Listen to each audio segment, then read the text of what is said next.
Foundation for APIN. Let's appreciate him.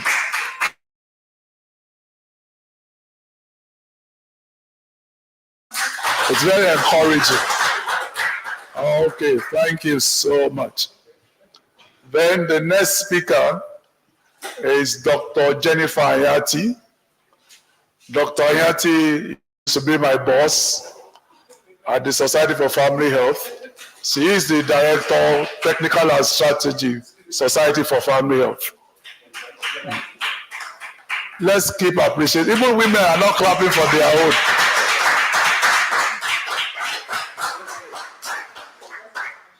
Okay. So I guess with the panel set, or rather the stage set, I'll be handing over to the chairman, Dr. Thank you, sir.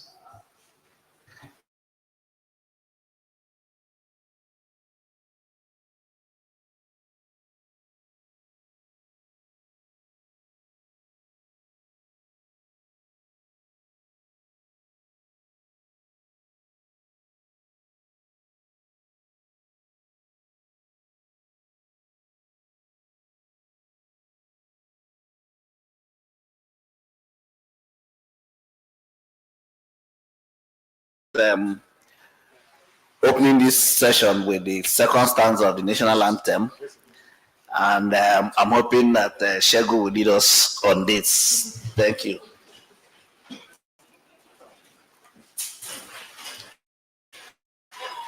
The second stanza of the national anthem. 1, 2, go. Direct our noble cause, hide our leaders' rights, help our youth to truth know, Love and honesty to grow, and living just and truth, great lofty heights attain, to build a nation where peace and justice reigns. Mr. Thank Chair, you very much. Mr. Chair, can I crave your indulgence, please? So Dr. Silas will be represented by Dr. Samuel Uruakba. He's the head of prevention for HIV. Please, let's appreciate him as he comes to the high table. Over to you, sir. Okay, thank you very much. This session we'll be talking about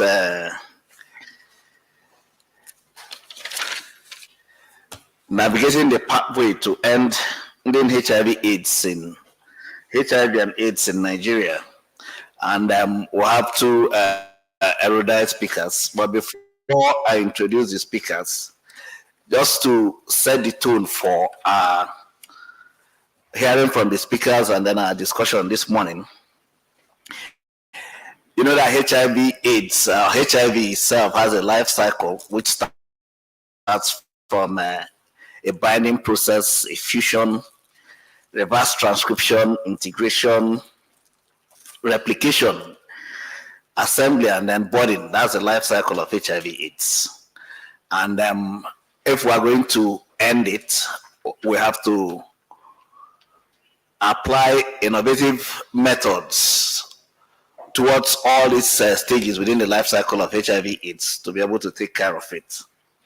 And some of the strategies to ensure that we achieve this generally includes the use of medicines to treat, the use of medicines to prevent, the use of condoms, having low-risk sexual partners, and then, of course, having partners who have the same HIV status with you, and not having sex at all. These are effective methods that have been shown to be effective in ensuring that we don't transmit and we don't get infected. Over time, too, we've seen that the combination of these methods have been effective. But essentially, the strategic pillars is to diagnose, treat, prevent, and of course, respond. And within this setting, we're going to be listening to erudite speakers who will set the tone for our discussions. With that, I'm going to introduce the speakers. give you a little bio about the speakers. One of our speakers, Dr. Prosper Kunkwo, is represented here by Dr. Ogunshola. Prosper is unavailably absent. However, Prosper is the pioneer CEO of APIN in Nigeria. He's a member of the board of University of Medical Sciences in Ondo. He's also a member of the board in Bingham University. Prosper has been involved in scientific work around HIV/AIDS for over 20 years now, and a visiting scientist to Harvard Teacher School of Public Health. He's a professor and a member of several associations widely published, including the International Epidemiological Association. Prosper is represented here by Dr. Ogunshola, who is Director and Head of Prevention Services in APIN. Dr. Ogunshola, please. Hang on, sir. Let me finish the introduction. Okay. I just wanted you to say hi to the crowd. Okay. That's right. The second speaker we have is Dr. Jennifer Yanti. GP had introduced her as his boss. Jennifer has been a friend of mine for a very long time. We've been involved in this development work for over 20 years. While I was in USID, she was doing a lot of work, and she's still doing a lot of work with Society for Family Health. They had built that institution to a stage where it has an international brand. Jennifer is the Director of Programs in SFH and the Chief Strategy and Technical Officer. She's widely published, co-authors of several books and articles, and she got her MPH from Unilag, MBBS from OAU. Jennifer is also a board member of several organizations in the public health arena, and she's been in this space for over 20 years. Jennifer. So with that introduction, I think we can go ahead to listen to our speakers, and then that will set the tone for our discussion for today. Remember, our topic is navigating the pathways to ending HIV and AIDS in Nigeria. And we have these two very qualified speakers who have been in the public health space for HIV in this country for as long as you can think of. So with that, I'd like to call Dr. Ogunshola to go ahead and give us his presentation. Thank you.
NASCAR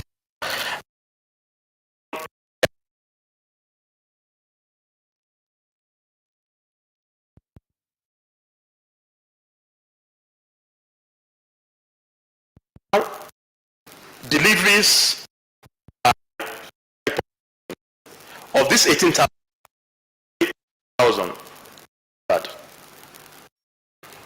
in, of course, there. If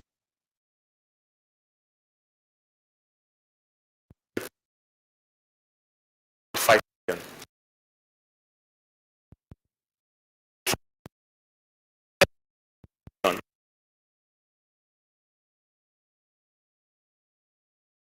it's certain.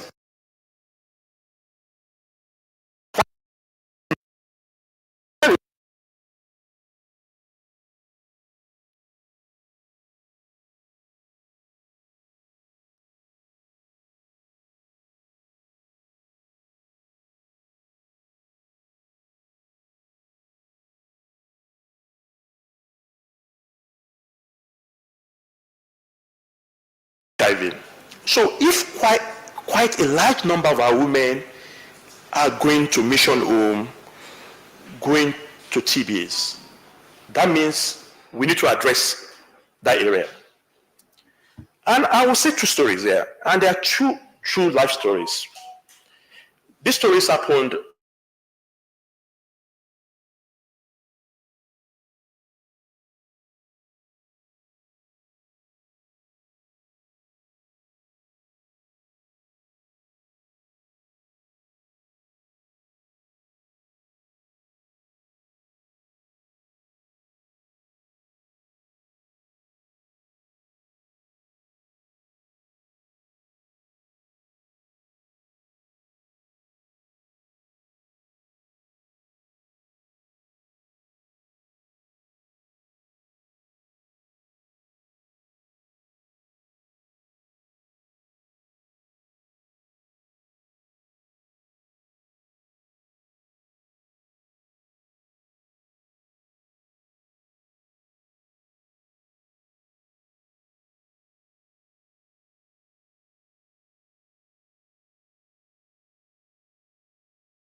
clots.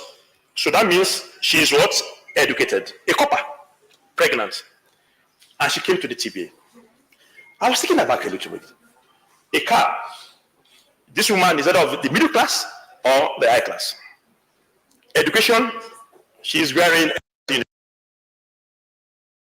So I called her beside. I said, why are you coming here? Family delivers. So this story brings to the fore that we need to address the social and the cultural aspect of this. So looking at the HIV response in Nigeria, we know where the gaps are: pediatrics, adolescents, pregnant women, and of course the key population. You know, the key population accounts for about 11% of our new infection rate. So what are we to do to address this? Please, slide 8. we need a multi-sectorial collaboration to address the HIV gap, to navigate towards ending HIV/AIDS in Nigeria. And this involves, slide 8, please. So this involves a mix of AIDS and not AIDS-related based intervention. So look at the stories we give. If we address this, if we navigate ending this epidemic only with the health sector angle, we'll miss it. We need to bring multi-sector, education, agriculture, the women, social services. We need to integrate this and respond holistically. Another key thing that we need to do is that we need to address the multiple needs of adolescent girls and young women. We need to scale up our combination prevention packages to address sexual and reproductive health. Then, of course, the community must lead. And I'm sure for the past 2 days we've been saying this. Community engagement, community empowerment. You know, in my area, you say that you can't shift somebody's head behind him. Okay? So we can't be talking about addressing issues that affect adolescents, pregnant women, without getting them involved. Then the key area that we need to promote community PMC intervention. The 2 stories we've given, we've seen that it's not about education. It's not about social class. There is something about Nigerian that has to do with the culture, with the social aspect, and religion. Yesterday, the Dijinaka was saying that her cousin was told by a pastor to deliver after she has come to UCH for antenatal, but at the point of delivery, she went to a mission home. You know, they say they see vision. Abi? You know, if a Yoruba man pay, only don't say so it's a vision that they've seen a vision that for this baby to survive, you must deliver in one place or the other. And you know, our people believe this. So addressing health system, because we've done well, we know what to do. But the missing gap are these things that are local contents. Because if we look at what's happening in other countries, if we import them there without addressing the local issues, we'll not get there. Then, of course, we need to increase our access and uptake of differentiated HIV services, our HIV self-testing, our social network services, strategies, family index testings. We need to do this in a way. For the PMTCT, pregnant women, if you look at the cascade, which I showed, the NASCAP cascade, delivery is not in the health facilities. And we know the transmission of pain from health side. The 3 areas, during pregnancy, labor and delivery, and what? Breastfeeding. So if we miss, and the higher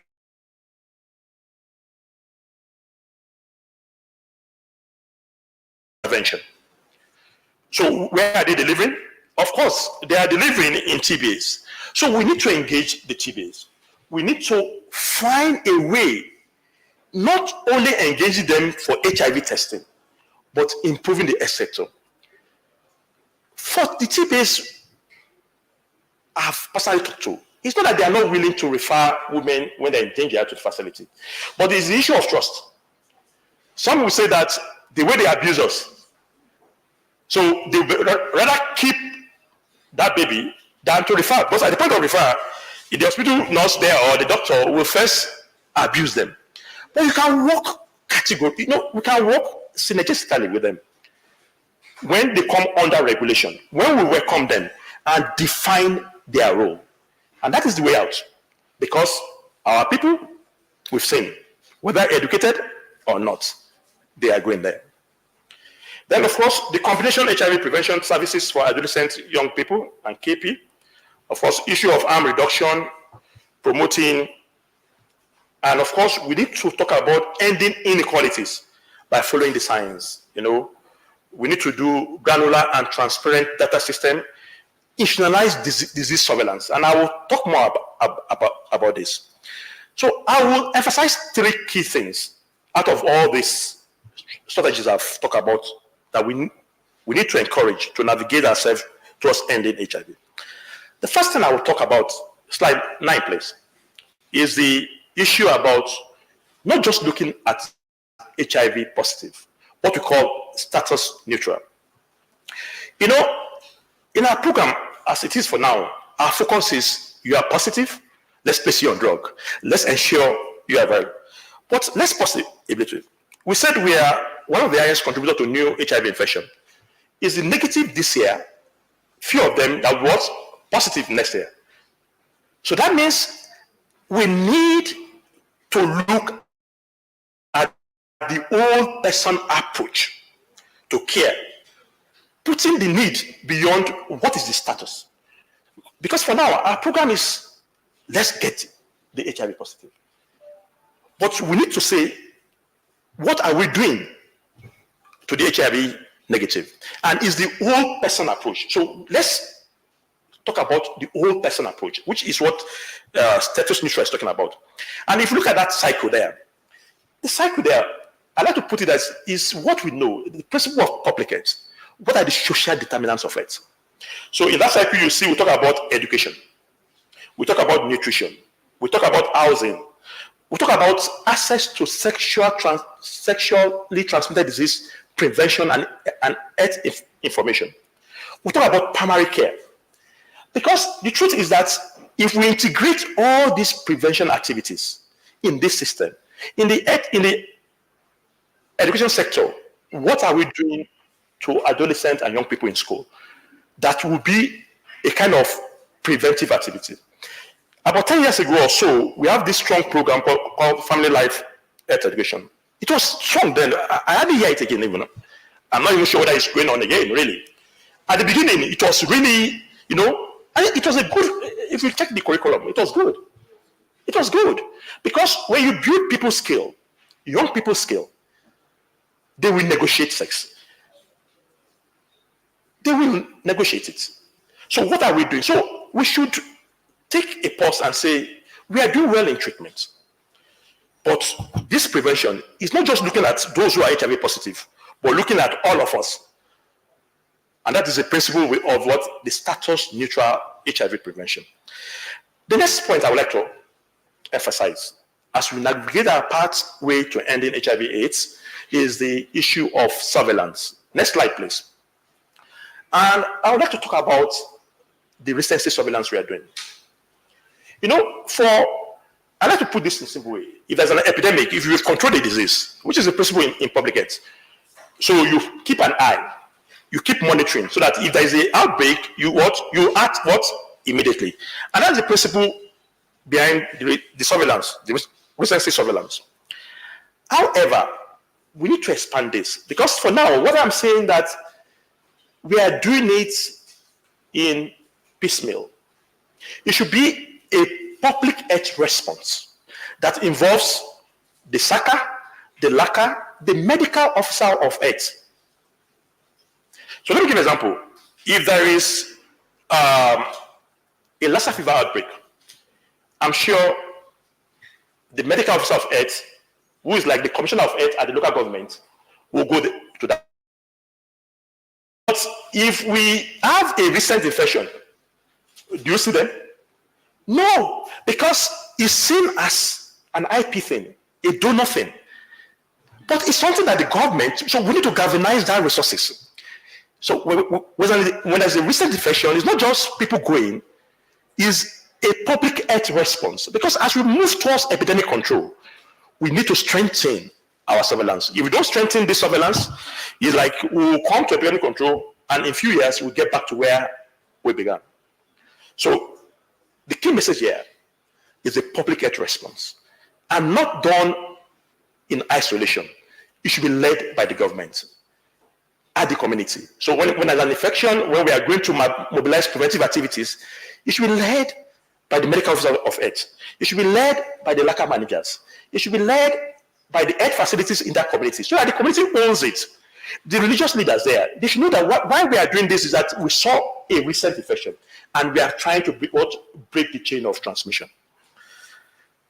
The third key point, slide 11, please, is that we cannot stop this. We cannot navigate our pathway to ending HIV/AIDS without getting our data right and follow the science. Well, I think we are doing well with our biometric that we are doing, but we need to fast track that and make sure that it's working intra and interstate. Because we need to actually know the accurate number of people we are dealing with. Because if you don't have your data, there is no way you can plan. Then we need to follow the science. And here I gave an example here that I've talked about the TBA's relationship. Have we as a country really studied that behavior of people? Then a common thing that we have here, which I give as an example, we have what we call the recyclers. So have we as a country said, let's even study why are we having recycler? Because somebody is positive for 5 years, he's taking job, he still wants to come to, there's something behind it. It could be social, it could be psychological, it could be religion. Until we study it, then we can begin to address it. Of course, we need our local context in understanding the epidemiology, the who, the where, the what, and the when. Slide 12, please. So, what are the challenges that we have to ending HIV/AIDS?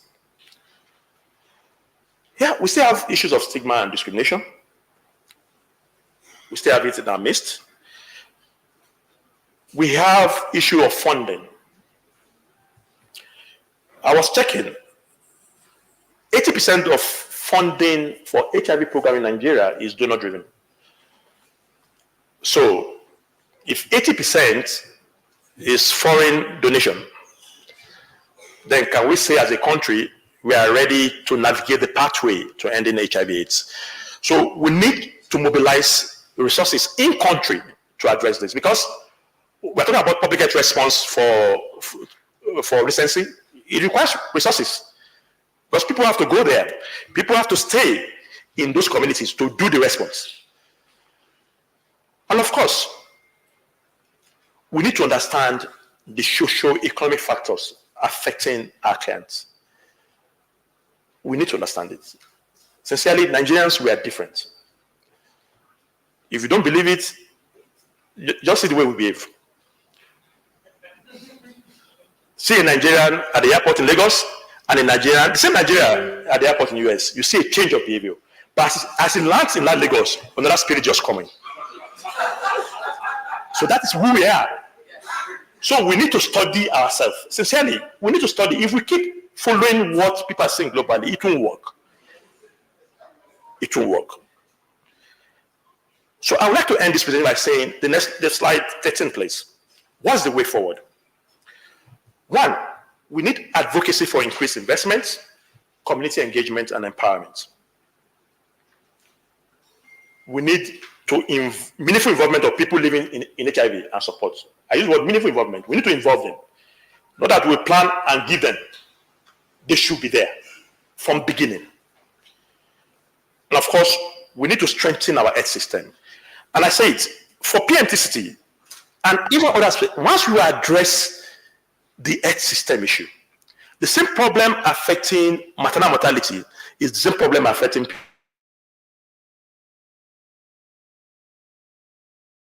If I address PMTC, maternal mortality will drop. Then we need to think about disease integration and service integration. Because we need to, people begin to see HIV as part of their responsibility in the health sector, in the clinics. Not that it's something that is vertical, something that is special. And of course, which I've mentioned earlier, we need financing. We need to fund. And we had an opportunity, the HIV Trust Fund. What are we doing with that? What's happening there? Are we getting more resources there? It's a question we need to ask ourselves, because that is a good step in increasing funding for HIV program. On this note, I'd like to say that working together, we can change the narrative and navigate the pathway of ending HIV/AIDS in Nigeria. Thank you.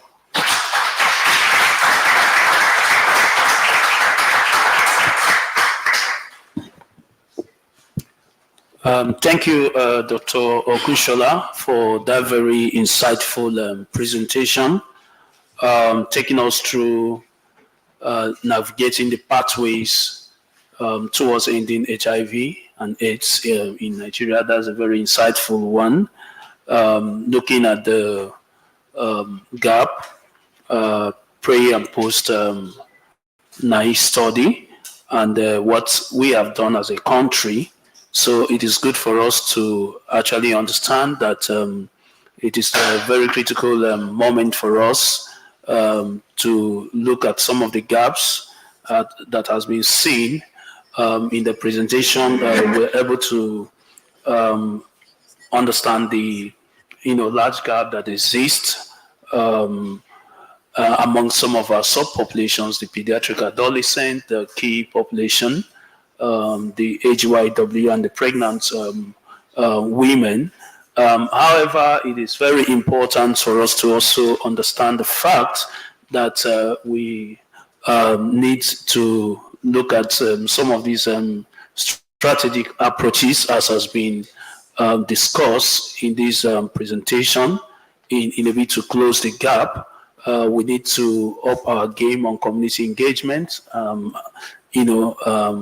and also address the multiple needs of the adolescent girls and the young women, to also promote community PMTST intervention. That over time we have seen as a gap in country, and we also need to scale up our combination HIV prevention, especially among the AYPs and the KPs, which we regard as one of the priority population in our program.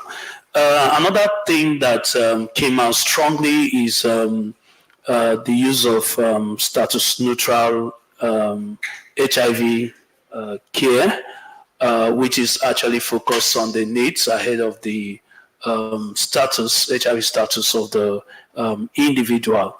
However, there are some innovative strategies that Dr. Gushala has actually showcased in this presentation that will actually guide us towards achieving this. And we need to also consider data for programming, and in doing so, we need to ensure that we get our data right to have the near accurate number of people who are on treatment to also guide our response.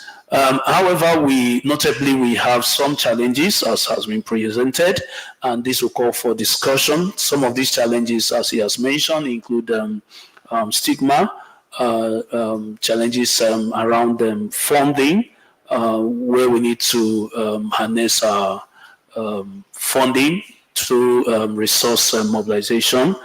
We need to also enhance our advocacy and strengthen the system, as well as involving the network of people living with HIV. I'm sure that by the time we are done with some of these discussions, we'll be able to come up with the possible way forward to ensure that we have seamless program implementation and collaboration in country. Thank you. Thank you very much. Thank you very much, my co-chair, for that brilliant and incisive summation. Just to let you know that we're going to have all the presentations, so please, as the presentation is going on, put down your questions, your thoughts, so that when we come to the discussion sessions, we'll have a robust discussion. Also want to acknowledge the presence of Fumi Adesanya, PEPFAR coordinator. Welcome to this session, and I hope both our funders, our government, our implementing partners, and our community people are listening.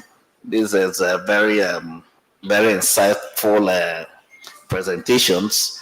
I had a lot of understanding the local context, and it's my hope that when we get to the discussion session, we'll have to probably put this piece and tear it up a bit. Our elder presenter gave us a lot of way forward. I am still hoping to hear what understanding local context means, because he told us a story of a youth copper who drives a Mercedes and then was going to deliver at a TBA, a medical doctor whose mother pressured to go. So what is that local context we need to understand? Is it our education system? Is it our sociocultural norms and practices? How do we situate that within science of HIV prevention, ending the epidemic? Those are things we'll get to when we get to discussion. Without much ado, I want to introduce our second speaker, whom we had given a profile about, Dr. Jennifer Ayanti, Chief Strategist for SFA. Please, a round of applause for her. And while she's walking to the podium, can we give another round of applause to Dr. Gunshola?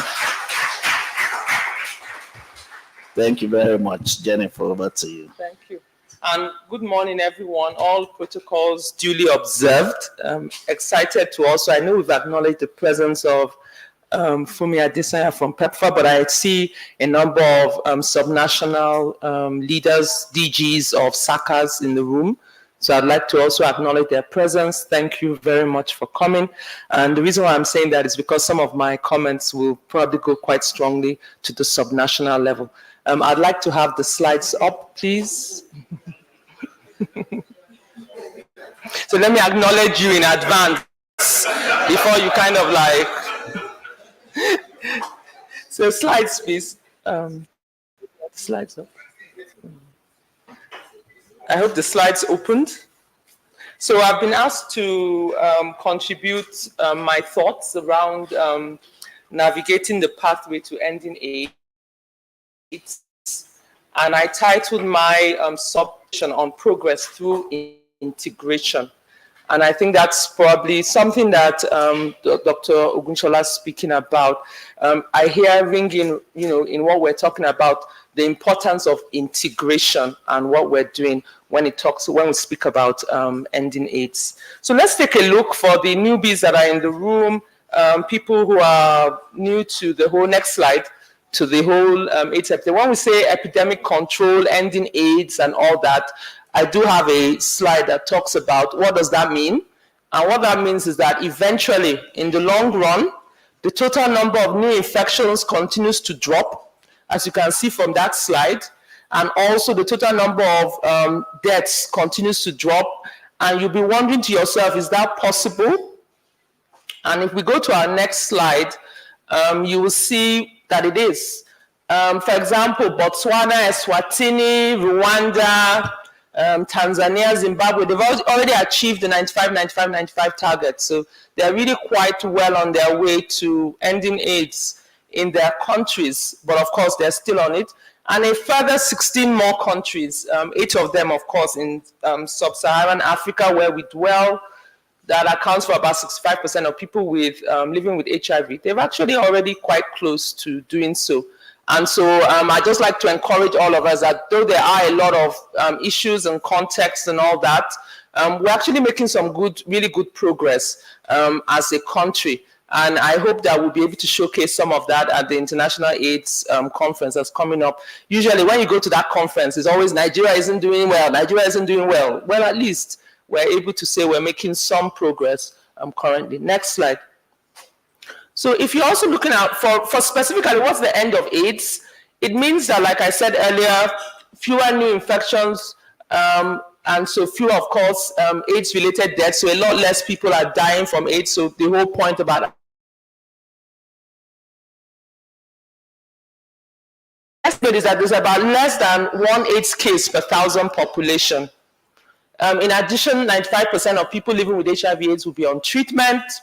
95% of those who are on treatment will be experiencing viral suppression.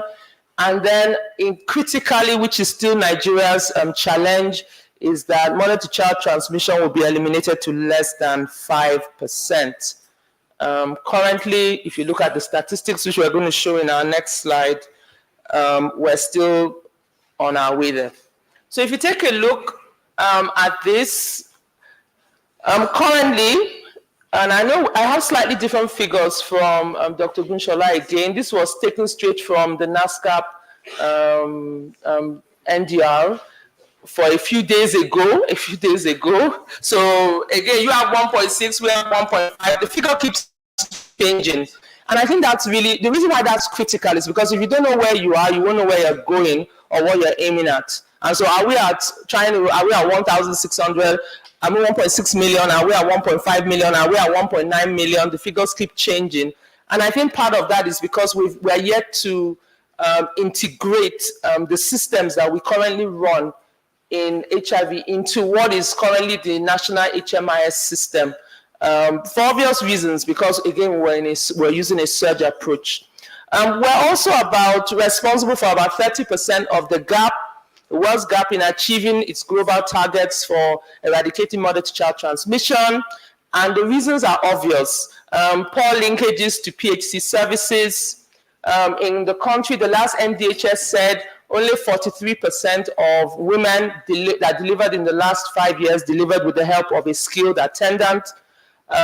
So of course, this shows the challenge and the gap and the reasons why we're unable to, we've not been as successful as we had wanted to be at closing the gap of mother-to-child transmission. However, over the past few years, we've been working really hard on that. We've been prioritizing community mobilization for HIV testing with peer support. I know there's a lot of work going on with NASCAP, Mentor Mothers, NEP1, and others, also the group of women living with HIV/AIDS. So trying to ensure that HIV access to care. But once again, like I said, we need to get our data together correctly for us to be able to say. One of the challenges with PMTCT is, again, the lack of integration between what happens at ANC clinics, and ANC clinics could be anywhere, including in TBA homes, and linking that to the greater HIV response. Next slide.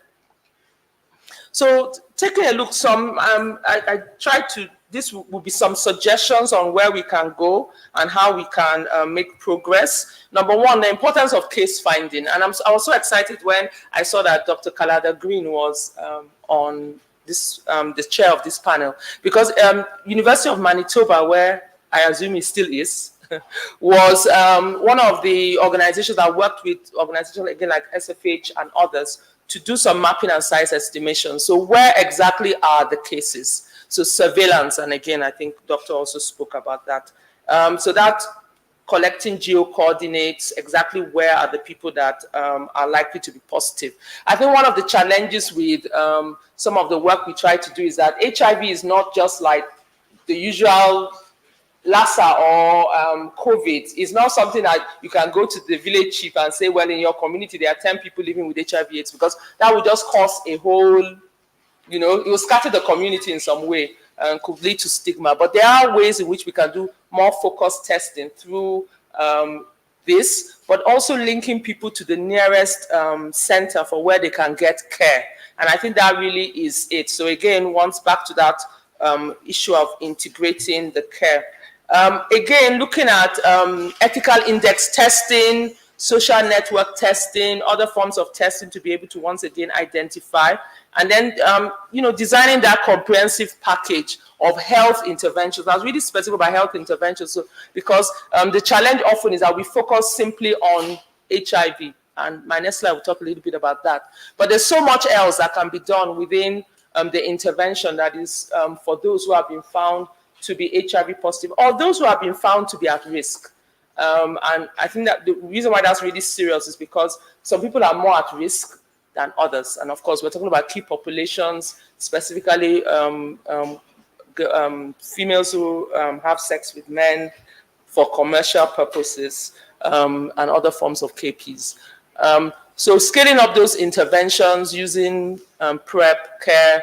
And I just highlighted in that particular slide that every week, because we often forget this group, that every week about 4,000 adolescent girls and young women acquire HIV. This quote is actually from the Path to End AIDS by UNAIDS. And that is quite a number. So that's about 4,000 adolescent girls and young women. And only about 40% or 42% of districts with very high HIV incidence actually are currently covered with prevention programs. So again, what this is telling us is that even when we do surveillance, what are we going to do? What are we doing next with that surveillance? So we've identified these communities. What are our plans for scaling up prevention programs in those communities? So it's not just the surveillance alone or identifying it itself, but then what are we going to do to deal with it? Okay, so next slide. Talking about prevention, I was very excited when I saw that there was a panel on cabotegravir long-acting as a prevention choice. And one of in a lot of our studies done by SFH and the programming we do, especially with those most at-risk key populations and others, one thing we found out that they're finding it a bit difficult to take PrEP. There are a range of reasons that they give. They don't want to take a drug every day. People seeing those drugs with them every day means that you're not sick, so why are you taking a regular medication? And so the possibilities within CABLA are quite extensive. I was excited to see the panel yesterday.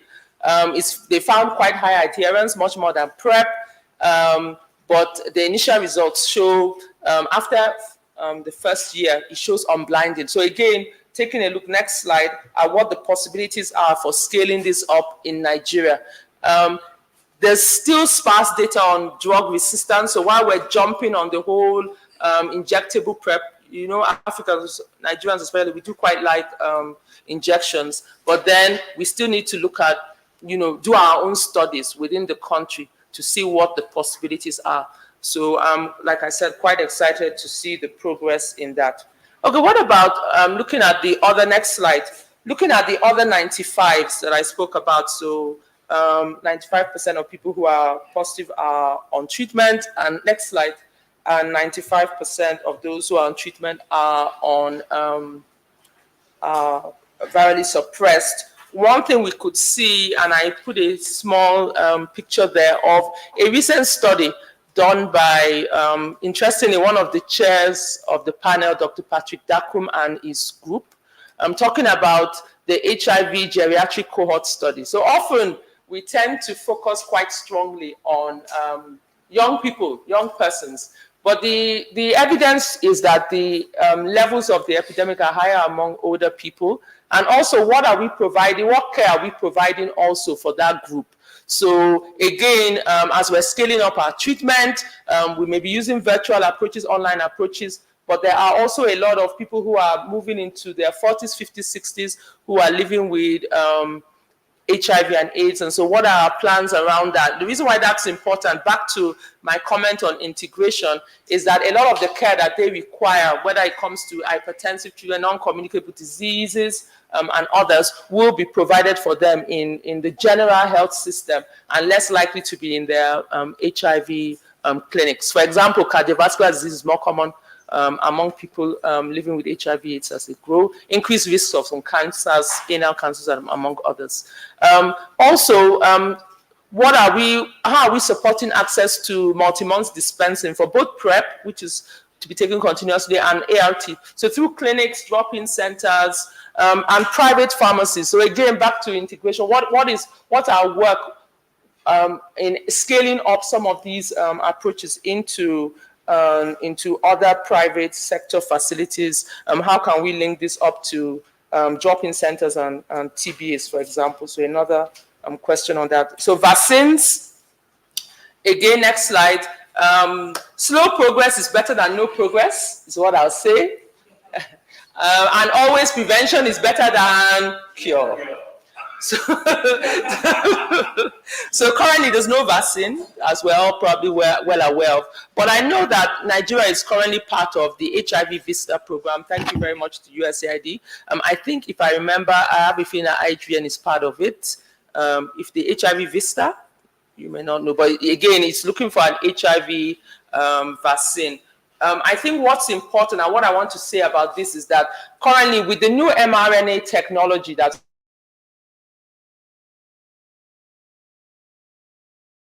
going to accelerate further. And so how do we prepare again our communities for what the possibilities are around vaccines for HIV. Because again, that's a vaccine is almost probably the most effective form of prevention that we can find. You know, you just give the person the vaccine. You don't have to worry whether they keep using a condom, whether they keep taking their PrEP. You've given them a vaccine and they're clear. So again, focusing on some of that. Next slide.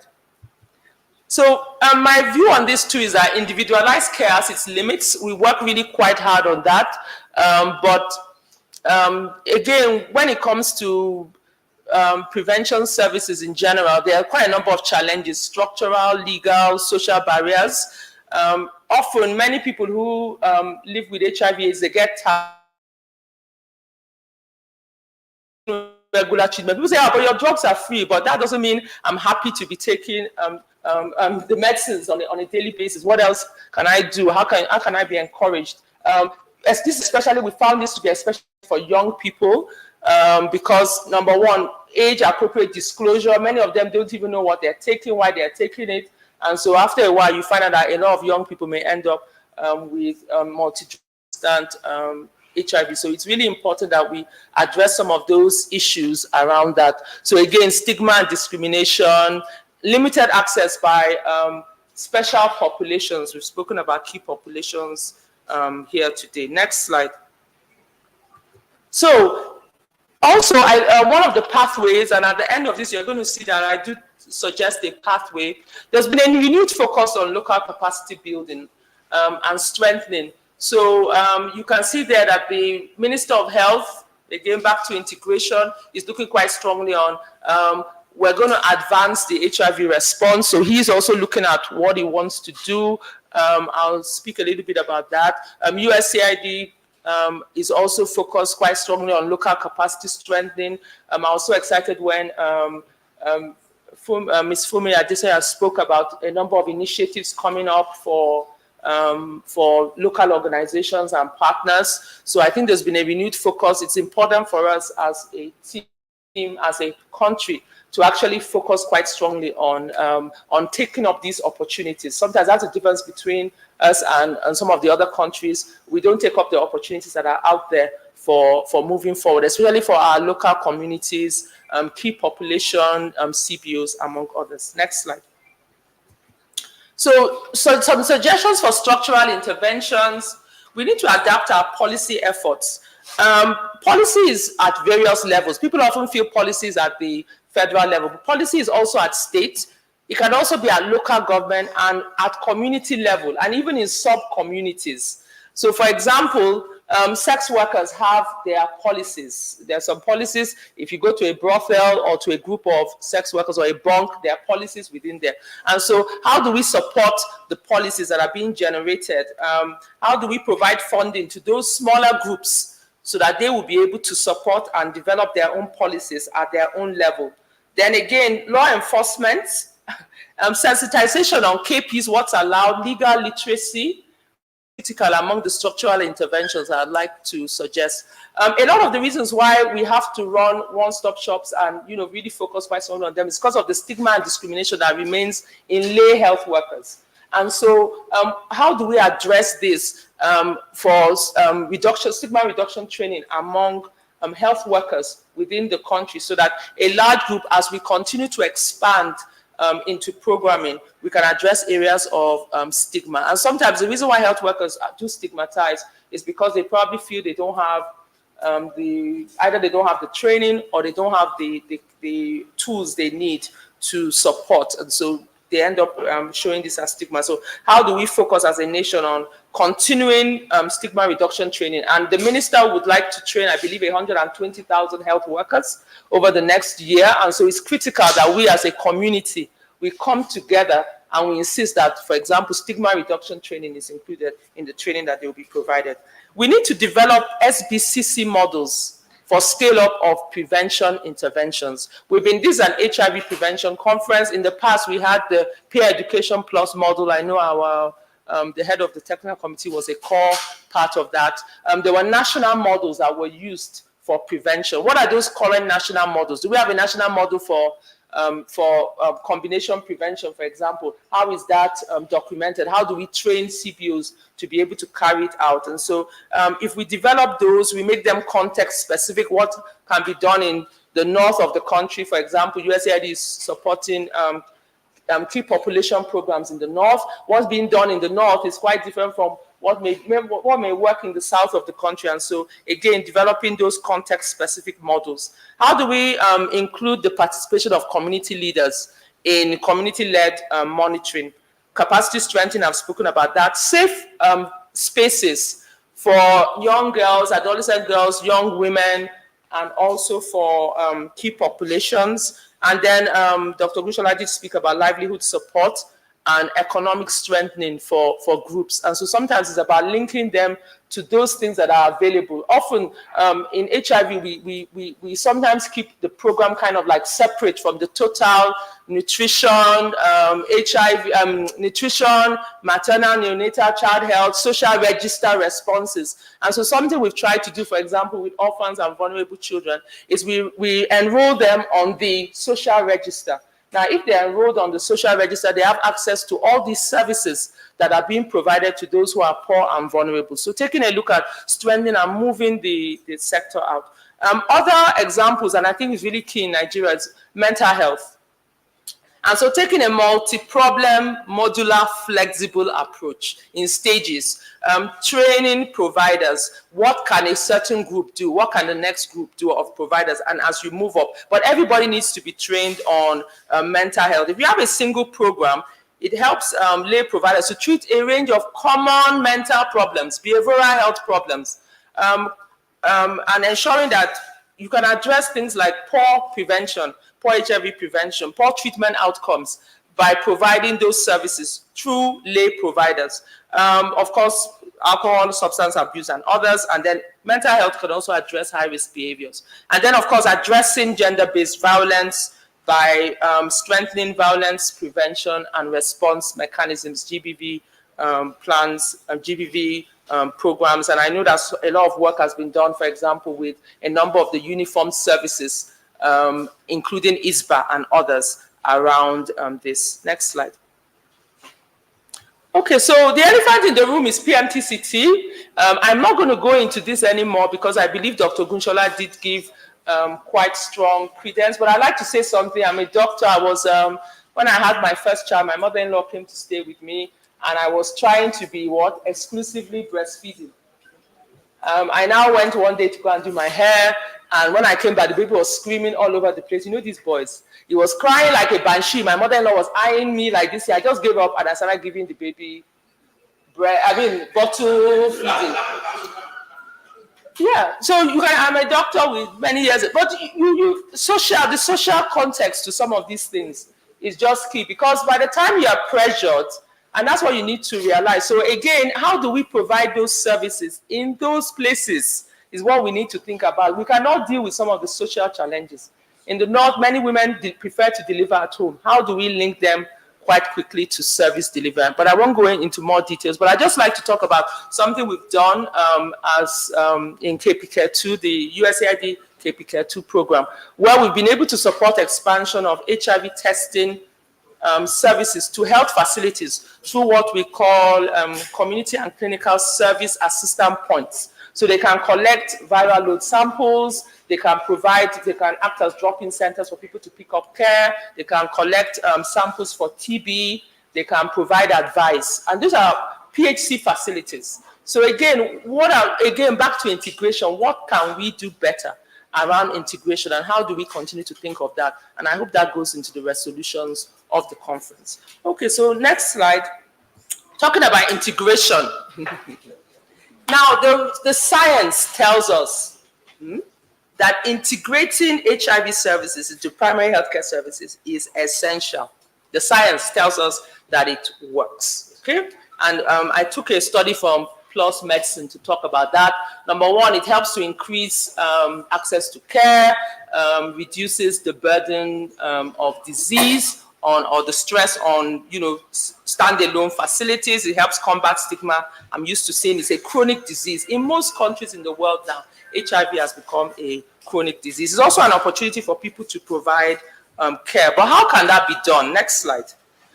Now, what we did recently with the National Health Insurance Authority, NASCAP, NACA, FMOH, we actually did an actuarial study. There was a panel on it yesterday, and it talked about incorporating HIV services. That includes prevention care, TB services, and family planning services into the services modeled, I mean, the actual analysis modeled the impact of additional benefits onto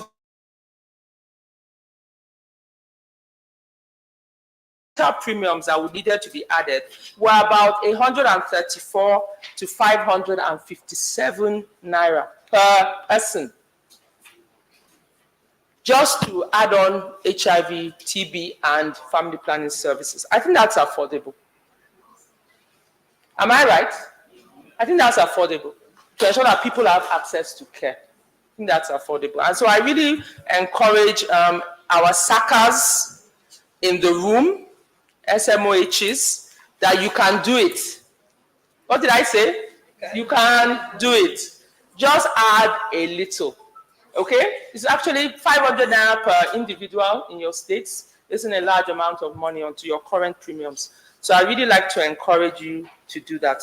Subnationals can cover this. Next slide. Okay, so I'm coming to the end. The path that ends AIDS. And there's a lovely path ahead of you. So I'm just kind of summarizing what I've said. Number one, addressing structural challenges, structural inequalities around AIDS. We need to reduce vertical transmission. A mix of approaches to address PMTCT, including structural issues around it. We've spoken quite extensively on that. Integration of service delivery interventions, so HIV into service delivery interventions at the primary healthcare level. Expanding our case-finding approaches. We've talked about Surge. That has been really effective. So thanks to CDC, USAID, and others that supported that, PEPFAR. And then also case finding through other disease clinics, TB clinics, family planning clinics, maternal neonatal child health clinics. Then scale up proven behavioral prevention approaches. We've got peer approaches, we have group approaches, we have community level approaches to prevention. We need to scale them up. Scaling up, of course, treatment as prevention, as an intervention itself. So again, while treatment isn't prevention, treatment can be prevention in many forms. U is equal to U. For example, the whole, if people are virally suppressed, they're less likely to spread AIDS to partners. And then again, focus on building community systems, strengthening the community systems across board, and that takes us to WHO. So that is the path that ends AIDS. Thank you very much. I'd like to acknowledge, next slide. I'd like to acknowledge, next slide, please. I've said thank you. I'd like to acknowledge, of course, as a scientist, we must acknowledge the papers, not this one, the one before, the slide before this one. I'd like to acknowledge some of the papers from which I took some of this, the findings and the information that I provided to you. So thank you very much.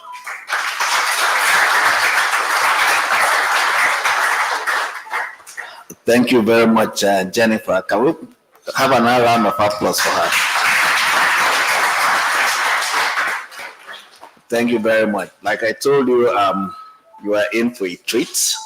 If you look at the two presentations, they were very strong in their positions. Jennifer, her progress through integration started with a scientific framework of indicators and results to track where we were.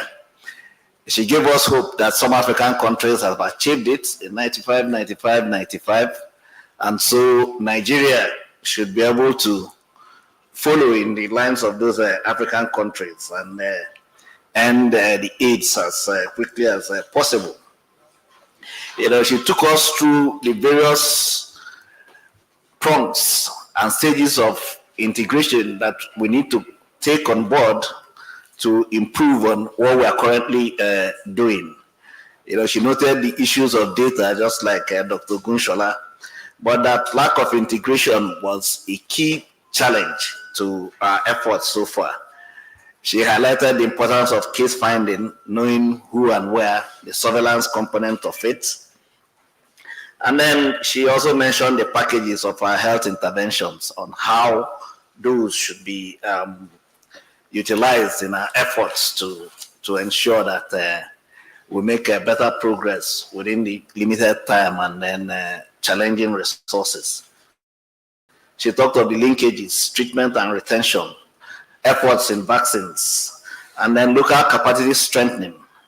You know, as we go along, we want to examine some of these issues more critically. When we talk of local capacity strengthening, what capacity, where, who, and when? We need to get into those kind of discussions. She also talked about structural interventions and then the need for us to even go ahead and get back to our SBCC. Again, that's critical to the discussions that, to the presentations of Dr. Gunshola. When we talk about behavior change, most of our efforts have been towards health-inclined or health sector interventions to change our behavior, our health-seeking behavior. If you listen to Dr. Gunshola, he was talking about local context in terms of even those who are educated. So is our BCC going to be towards those for health seeking, or should our BCC be towards changing norms, normative issues within our society? What should our BCC be doing to help us move faster within our efforts? She also mentioned PMCTC as the elephant in the room, and there are countries who have achieved elimination. And then she talked about integration of global services and primary healthcare, and charged SACAs here and subnationals to look at this inclusion in their packages, and then it will help us on the route to ensuring that we eliminate it. Before we turn over to the House for questions, comments, I have one or two, and I'll give my co-chair a chance to also ask some of these questions, and then let's get some more responses. We had the whole treatise on the whole person approach. We would like to understand some more about this whole person approach. Whole person approach, I think most of our efforts have been science inclined. Outside the science, where does the whole person approach come in? How do we begin to change the attitude? It's like a whole lot of us sitting here have experienced this challenge. Jennifer talked of her mom eyeing her when she was no longer doing total breastfeeding. Ogushola talked of the friend who is a doctor. I had to have my children delivered by CS, and that was a challenge. Now, where do we start with this when we talk of the whole person approach? And I'd like to talk to us about this. That is, when you talk of education within the ambit of our current practices, is our classroom education not doing enough? Where do we begin to change this inbuilt, ingrained disposition towards go for antenatal and then deliver at a TBA, because we delivered 10 of you or 15 of you in a TBA? What needs to be changed? And then the other question will be on the issue of the local capacity strengthening. Where, who, what, and at what platform? Those will be my questions. And then I'll turn over to my co-chair. So before the co-chair, permit your indulgence. Please, if you have questions, can we have you write them down so we can save time, please? Pass them to the eyes. The ushers will be there to pick your questions. So ushers, let's go through the eyes to pick questions so as to save time. Thank you very much. Over, sir. All right, thank you, moderator. So my question, I think I will direct it specifically to Dr. Gunshola. That is when we talk about PMTCT, looking at the gap. So at the national level, is there any plan on the way to probably to use the data science that is available to do a quick revamp on strategies that some that has actually worked, probably to scale it up, and then to also come up with new strategies that can as well help us to, cover some of these gaps. While my second question will be on the service integration as being presented by Dr. Jennifer. I think towards the end, I had you trying to speak to the subnational leads that are here. Are there also some form of kind of plans at the level of the national or so? Because I know that most of these subnationals take directive and instructions from together to give them a direction on, how to, maneuver this. Over. Okay, I hope we are getting the questions. The moderator will help us read the questions once, but for now, let's get responses from Dr. Gunshola and Dr. Ayanti from the questions that have come from this side. Yeah, thank you, everyone, and thank you, Chair and Co-Chair, for those beautiful questions. So I will start by responding to the first question that talks about the whole person issue about education. So the first thing I would like to say is that we need to go to the science. And if you see my presentation, I said we need to study that human behavior in Nigeria. And it's possible.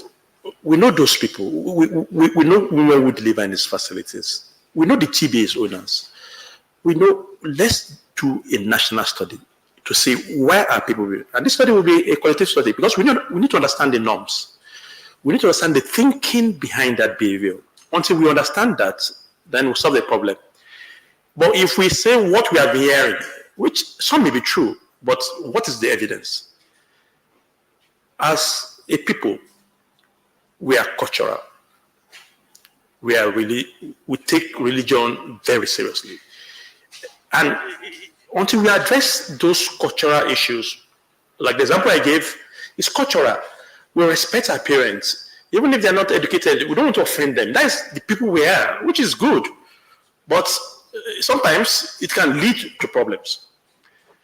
We respect our pastors. We respect our imam. I'm sure some of us in this audience, if a pastor says you stand up and jump 100, some of you will do it now. That is the truth. Some of you will do it. Despite your education, if you say jump 100 times here, that is your blessing. People will do it. That is who we are. That is who we are. So, once we understand this, so our intervention may be to the religious leaders. In fact, this problem of this PNTC delivery, it could be that we need to bring all the religious leaders, educate religious leaders to now preach otherwise. That could be the solution. But I can't confidently say that because we must do a study. Because they are powerful. Remember, let's use immunization as an example. You see the influence of traditional rulers on immunization in Nigeria, especially in the north. So those optics you see, the Sultan taking vaccine or his children, so it's not optics. It's for a reason, to convince people to what? To accept it. And that accept. So looking at the whole person, really, we can't be quoting things abroad. I was looking at even in my own presentation, the references are mostly non-Nigerian-based references. There are things people have said, but what is happening in country? Sincerely, we need to understand ourselves and address them. We should not look at AIDS in isolation, or we should not even look at HIV program in isolation. If we get HIV program right, we will get AIDS right. If we get AIDS right, HIV program will be right. Because they are all intertwined, they are all integrated.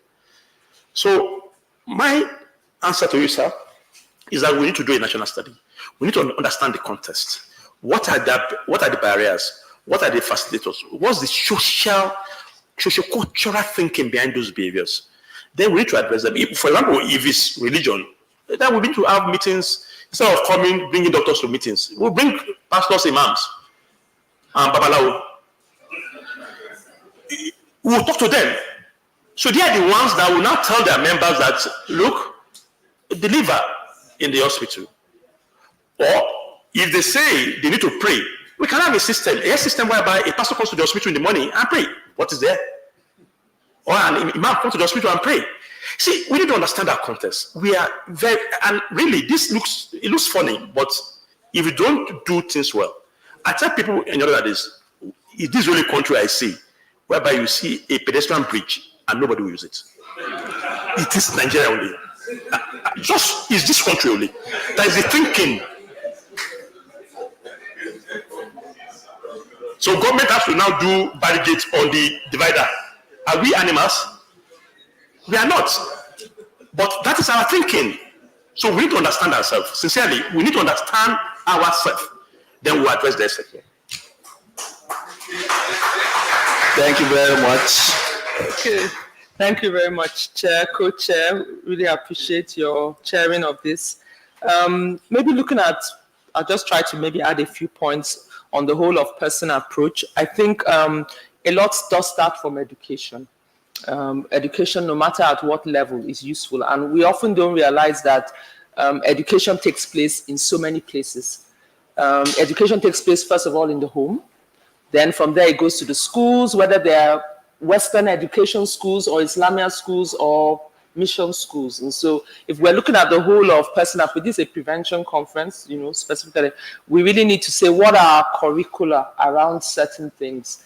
And I think the other thing about the whole of person approach is the people who understand, the sociologists and anthropologists already understand, they have the data already. So I don't think, I may not necessarily agree with Dr. Mutola. We need a whole big study because that's a whole new set of money and all that. But I think we need to go and ask the people who already do this as their job, the sociologists, the anthropologists, why do Nigerians behave the way they do? Our universities, they would have done all those studies already.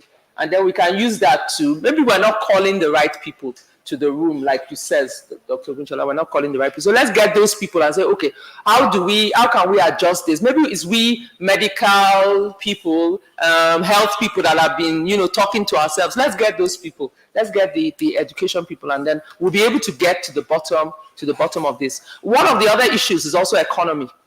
Most women, they feel like if they go to the hospital, they will end up with a CS. So they prefer to stay at the TBA mission place and struggle a bit, that at least they will give me a chance not to do before they send them off. And my church has a lot of those big mission places. So I think also to some extent, it is how do we work within those, identify those clinics. I was in one in Rivers recently.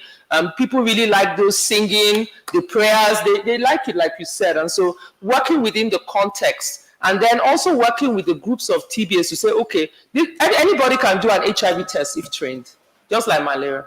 So again, training those people and let them do the test, and then they can now do the referrals themselves, because there's also an economic issue to this. They are worried about losing their business and all that. So we must work within the context with which we find ourselves. On local capacity building, who, where, and what. I think one thing about Nigeria is we're very good at groups. We're excellent at groups. We form societies, unions. I remember speaking to someone, he says we have almost 100 and something presidents in the country, president of the country, president of the National Union of Transport Workers, presidents of ASU, president, everywhere. And it's the same way, we all have these groups. So I think the groups already exist within the sector. And so identifying who is more like who has the database of these groups. And I believe the subnationals often have these. And so identifying who requires what the training must be. I think we all need to agree on a central training curriculum for capacity strengthening of CBOs in the area where they are.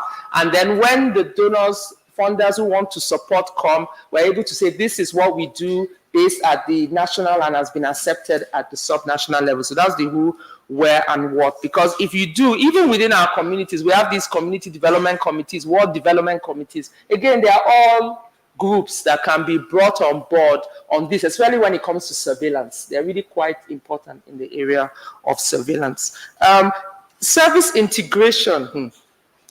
I know I jumped quite strongly on the subnational, and I agree, but it's the national already have a plan around this. So the Minister of Health, for example, he has the Nigerian Health Sector Renewal Initiative Program, and HIV is included as one of the disease areas. So there's already a plan in that for that integration, and so, you know, working around. But remember, that's a very health sector response. We still have the rest of the response. And so we can't just focus on that, which is why I took some time to talk about who we do the capacity strengthening for. And then also NHIA, as the National Health Insurance Authority, works with the state health insurance authorities. So they already have that. And so it's for NHIA actually presented this actuarial analysis. And so it's for them. They are now working with the state, the heads of the state health authorities to move this down to the subnational level. But again, like I said, this focuses quite strongly on, you have to enter the facility first for you to be, or you're on the social register or something like that. So that's my perspective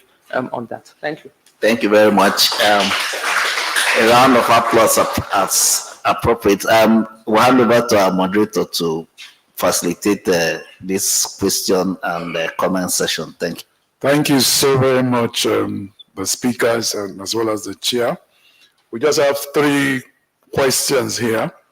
One is from Ms. Fumi, the PEFA coordinator. I will just read verbatim here. She's thanking us for excellent presentation. So let's applaud ourselves. Thank you so much. I guess one is, can we unpack the statement about engaging TBAs? What are we doing now and what needs to change? Do we have any TBAs in this conference? I guess the last one would be for me to answer. 2, the issue of faith healing and repeat HIV testers was briefly touched upon. How are we engaging faith leaders at the state level? I'll take that again. The issue of faith healing and repeat HIV testers was briefly touched upon. How are we engaging faith leaders at the state level? So Bobby would allow you to answer one, then we'll take the other, please. Okay. Yeah. Thank you, Dr. Fumi Adesanya. Those questions, I think they are for me. Yeah. Thank you for those beautiful questions. So I'll start with the first one. How are we engaging the TBAs? Through PEFA support in our program and in similar programs, we are engaging TBAs at national and subnational level. So religious leaders actually for PMTC program. We have what we call the CAT 1, CAT 2, and CAT 3. So what to do is to categorize these TBAs. You look at the TBA structures, they have a structure. They have an association. In fact, the one in Lagos is very strong. They are well regulated in Lagos. For Lagos State, they are well regulated. In some other states too, some levels of regulation. And so that at least the government knows who they are. So there are TBAs that are traditional TBAs. When I mean traditional, they is historical, family heritage. Grandmother was taking delivery, pass on to the next, the traditional TBAs. There are TBAs / mission home that are managed by even people who had some level of healthcare service exposure. Maybe auxiliary nurses. The auxiliary nurses is not those that learn nursing through the hospital setting, and they call them auxiliary nurses. So, yeah, so they have some level of expertise, let me use that word. Then we have some owned by retired nurses, midwives. So really, when we just roll TBAs together, and that is why it's good to have an holistic response. We are here. If we are in a meeting of sorghum, that is Society of Obstetrics and Gynecologists, I'm telling you, they will shut us down here. They will shut us down here because they don't like to have what TBAs. And do you know why? Because the definition of delivery by a skilled birth attendant, the WHO definition says even choose. There's a question mark on choose being skilled birth attendants. So we need to bring. I come back to my word of local context. In Nigeria, can we do without choose? Can we say delivery by choose is not a skilled birth attendant? Because it's defined, some other countries that have that kind of resources. And even the advanced countries that have some resources now are beginning to have lay doctors who just train as if I'm learning carpentry. During COVID. Yeah. So the issue of local context, so that we don't just take everything from abroad or somewhere. What can we do as a Nigerian? And so for us, we engage them, we have them category 1, and because we want a measure of standard, which the government can do too. We have what we call roving nurses. So these are trained nurses. They are not stationed in those TBAs, but they go around. So what we say in our program in APIN, for women attending TBAs, we expect them to see a qualified nurse at least once in that. So the nurse must see them because so that the nurse can quickly assess. And since the nurse is also part of them, is not saying I'm a nurse, they can talk to the TBA owners. It's actually engagement. It's issue of trust. And to standardize the process, we did a mapping of TBAs and the conventional health facilities, what we call the up and spoke approach. So that you may have like 10 TBAs linked to a facility. And in that engagement, we'll bring the heads of the TBAs to the facility so that they know the nurse. So the meeting is held in the government facility. So that if the TBA has a problem, he knows who to call. Because of that relationship, they can now know that, oh, these are the danger signs of pregnancy. If I have this is beyond me. Let me refer. And really, we are beginning to have improvements. But, this is a program. I'm sure other programs will have something similar they are doing. But we need to do this at the national level. That is the Global Fund funding for community PMTC through NASCAP that is going on. We need to structure this. And really, I agree that we may need to engage nurses to oversee. Some, just like supported supervision, mentorship, to ensure that a level of standard in those TBs. Then we need to also train them. So when you train them, when you provide some support to prevent infection, give them some commodities, use of gloves, use of boots in delivery. Some of them don't know, but when they see you as part of them, you are not coming to shut them out. You are coming to build their capacity, to encourage them to also call when they're in danger. This is the person you call in that facility. And they hold monthly meeting. So it's like you are now making them more comfortable to work with the conventional health facilities. So when we do that structure, it will work. And for the faith, for the religious leader, like the baby shower approach. And the first publication was in Nigeria by Professor H.'s group, the baby shower. It was done in Benue. And we are doing that. And not only doing baby shower in Christian, we're also doing baby shower in the Muslim community through the use of 4-1. Because, the structure for the baby shower was mirrored on the Catholic faith. If you understand the Catholic faith, they have what you call the Earth Bulletin.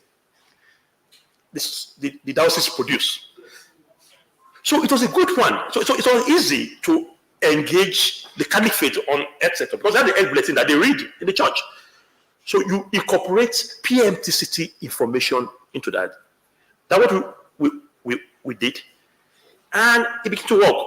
Let the pastors, we call them church advisors, or no, we change the word from church now to congregational advisor because of the Muslim setting.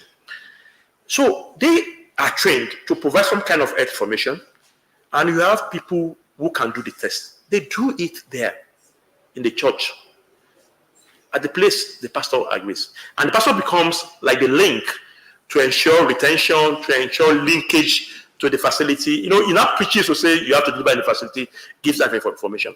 For the 4-1, the most section is different. For the women, the most is behind. So we have to use the 4-1, where they have some meetings, women meeting.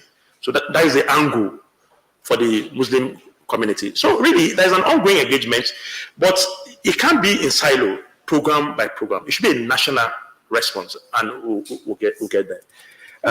That's the first question. The second question was, can I remember? No, you've answered both. Oh, I answered both. Yeah, both talking about engaging TBAs as well as faith-based. So I don't know if Dr. Jenny wants to. To add, because a lot of our programming is in the north and with key populations, I think also including referral linkages. Often the challenge that exists is that people end up delivering at home, but there's something you can do quickly. So how do you strengthen the referral linkages within? In the north, the way it's designed is a bit different from in the south, where you have these things. The women sometimes end up going for ANC and all that, but at home they end up delivering at home either with a mother-in-law or some women who are well known as TBAs in the community. So again, sometimes the identification of those is key. That's one thing I like to point out. And then training those ones, because usually sometimes they're often called later after the delivery has happened. And then you've already know that that woman is not positive. So you can deal with that, but she's positive. Then you can now move her to the facility. Or you've already identified that she's positive before. And so when she calls and says she's in labor, you've got emergency transport to move her to the facility, because sometimes the challenge that they have is they are living somewhere that's far away from the facility, and so they are unable to get to the facility before the delivery. So how do you arrange the emergency transportation schemes within communities, either community volunteers, or you provide the National Union of Road Transport Workers emergency transport for the referral? And then I think the other thing I like to say about referral is often when the woman has been doing maybe antenatal in the TBA space and ends up having to go to the facility, she's told off, abused, treated really badly, has lost her interest now in the health system.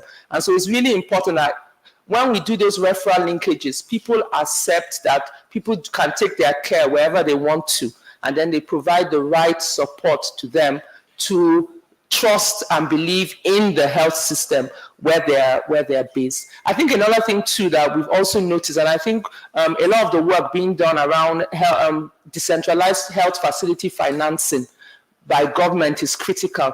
But what a lot of women say is that when they go to the facility, the PHC facility, maybe there's no hot water to bath with, my help cannot come and sit with me, my mother-in-law doesn't have a place to stay, things like that. And so a lot of what the health facilities are trying to do is now with that money they have, they're able to buy a stove, boil water for the woman, allow her to come with her wrappers. So making it more whole of person approach to coming to a facility. And so I feel comfortable in that particular facility, just like I would have felt comfortable delivering in my home. So again, back to the integration. How can we also integrate a lot of these excellent things we do back into the health system as it is? Thank you so much. I think our speakers deserve a round of applause. The second question has to do, I'm sure this is from the subnational. I'm happy they are reacting. Saying that we are a country of 2 million people. How come we are not producing our local limit rapid test kits for HIV and malaria? This person feels until this is done, we will not be able to achieve a pathway towards ending AIDS. He's also saying that recently they discovered a false positive in one of the PHCs, and so he feels perhaps local production of rapid test kits will probably be the answer. Over to you, Chair. Oh, okay. Well, thank you very much. Maybe I'd just like to again respond to that. You are right, actually. And I think the minister, once again now, and that's why sometimes it's really great to have someone who understands the sector really well. The minister has a whole initiative called Unlocking the Health Value Chain. And so that unlocking the health value chain is really focused on manufacturing in country. And so he's been traveling, he's been working.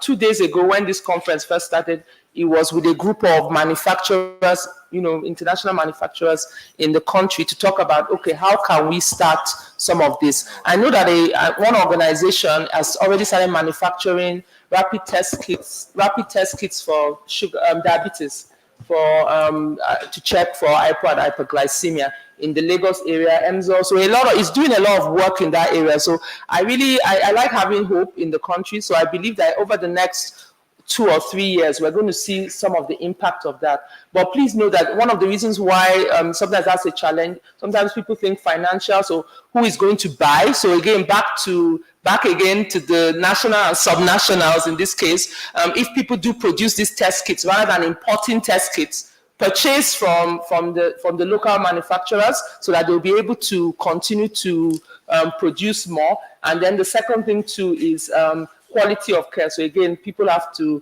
ensure a certain quality. If you do see a false positive, I think a false positive, that means that the person was negative but was found to be positive. I think the person should be happy. in my perspective, but I guess again back to quality of both the provider who is providing the service as well as this. So sometimes making the efforts to check batch numbers as a subnational and all that is critically important. But I really would encourage the subnationals to key into, a lot of the subnationals have these drug management agencies with funding. You can attract, I know Gombe State, Kano State, they're doing it. You can attract manufacturers to your state. You don't have to necessarily allow the federal to do it all. Some of our subnationals, they're as large as countries. Yes. Okay. So let me just add briefly on the false positive. So that brings about the issue of quality. And again, the testing system, for positive, they have to be retested. I mean? Yeah. And we know the definition of retesting is to be done by a different person. The reason for that is to ensure that when you are finally labeling somebody, we are sure. If you know the science behind test kits, their sensitivity and specificity is none is 100%. You've not seen a test kit that is 100%. So the idea of retesting. So if somebody is picked at the retesting to me, is the system. The system is working well because we expect such things. So if you know the Gaussian curve, normal distribution, specificity, sensitivity, there will be some outliers. But that system of retesting, so if you follow the national algorithm, if you follow the testing procedure, if you do your quality assurance test, things will be good. So it's not the issue of not producing in Nigeria or being produced abroad will not lead to either issue of false positive or false negative. Thank you so very much. Sure. You will go ahead. So I think that the ball still had to roll back to the subnational, especially those at the level of the local government. So what are they doing in terms of supervision? Because some of these test kits, before it's being used, it's expected that you carry out, like Dr. Gunshola said, quality assurance on it. So how frequent do they visit some of these facilities to really, review the QC processes? So it is important. Okay, thank you very much. Let's acknowledge our online participants.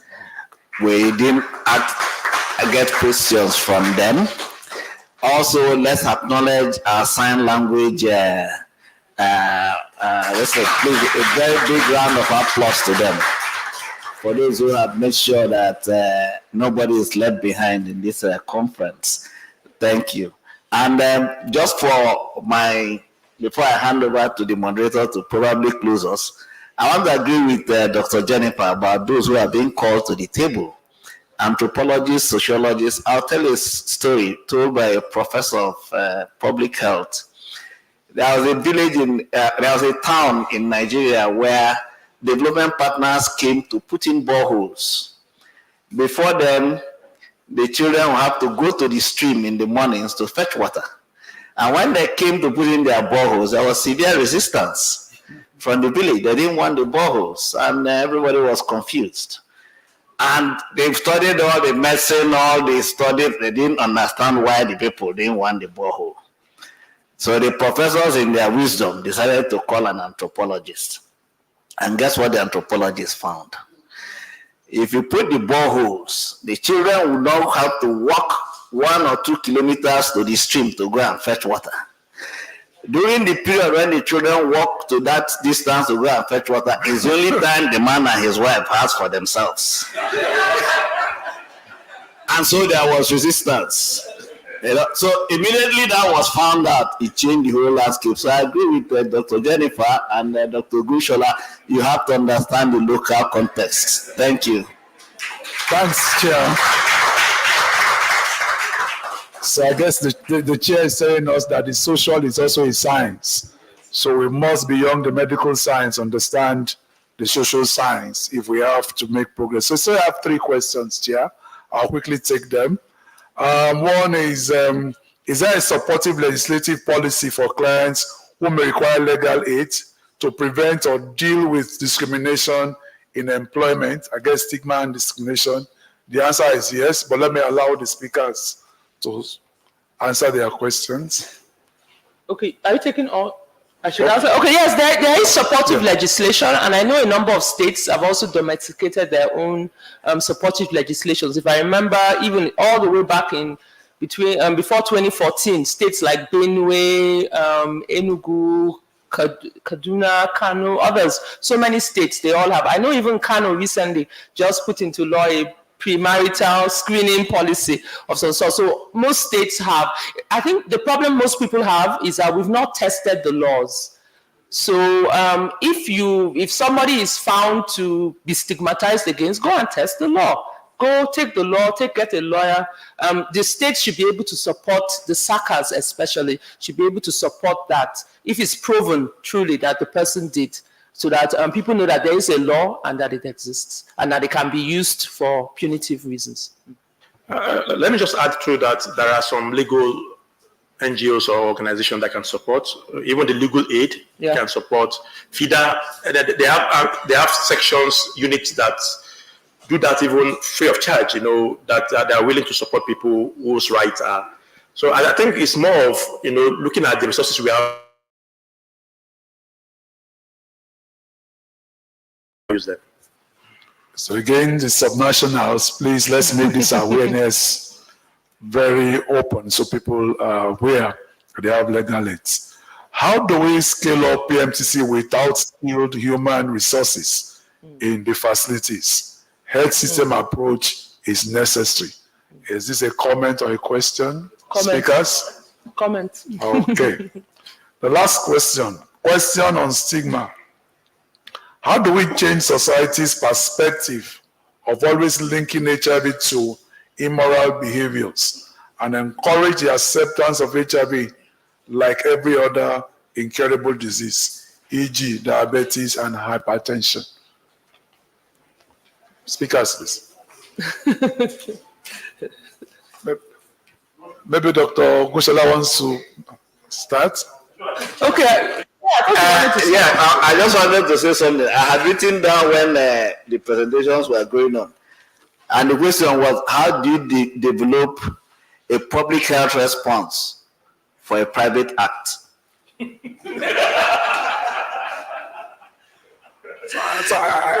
was just on the lighter note. Yeah, I guess it's becoming interesting, again, looking at the roles mother-in-law play in family planning choices. So again, we need to understand the socials. So, Dr. Jenny. Yes, thank you very much. And again, it's all still back to the sociology of how it happened. The reason why the whole HIV became like this disease was this scare approach, scaremongering, the challenges around is because this person did this. Of course, the first few people who were acknowledged to be HIV positive, maybe because of their behavior at that time and all that. And I think it's also typical of humans. We like to put people in boxes and say, well, these are the people that have this, and me, I am not susceptible. But of course, we can see from currently a lot of what's happening, as well as we're pushing more of PMTCT and other things like that, that we can see that it doesn't fit that way. However, I think it's something that's really important is that it's up to Nigerians, again, as a community, not to judge on who or what caused something. But again, like I said, it's probably a result of the past. Once again, back to our sociologists and anthropologists to take a look at, we can be very judgmental as a people, and so a lot of it comes down to that. But things have really changed, I believe, over the last few years. It's getting better over time. Of course, we're still struggling with, for example, especially key populations, as we'll call it, and some of the ways people respond to them over time. But I believe that as we continue to once again test the laws, do things right, ensure that people do have access to treatment and all that, that a lot of these will get better. Now, HIV is actually a chronic disease in Nigeria. You can walk into most, even private sector facilities, get treatment and all that. So I think we just need to continue to push the envelope as we go along and encourage people to be their brother's keeper. Thank you so much. Again, thanks, Chair, for reminding us that this is a hybrid conference. So we have some questions online. So participants online, please send your questions and we will address them. The first question here is asking, do we have a website online, customer care, and other online sources for people who, because of stigma, can't come out to access information and treatment? I ask this because I came in contact with people who always travel to another state to get their antiretroviral therapy. That's from somebody listening, Rabini Hope. Okay, present. Sorry, yeah. Okay, it's true that in Nigeria,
are key. So sometimes, especially around mental health, sometimes it's great to be able to have someone to talk to. So one-stop shops in facilities, whether it's especially for KPs or in health facilities all over the country, are opportunities for people to, sometimes people just want to talk about it.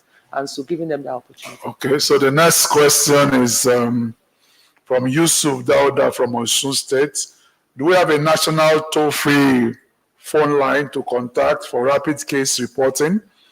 The second question is, what is the best methodology of engaging the primary and secondary school students? I'll take some of that. Yes, there's a number. I have a number, 6222. I know it off head. So if you're listening online, you can always call the number. That's the National Call Center. It's multilingual.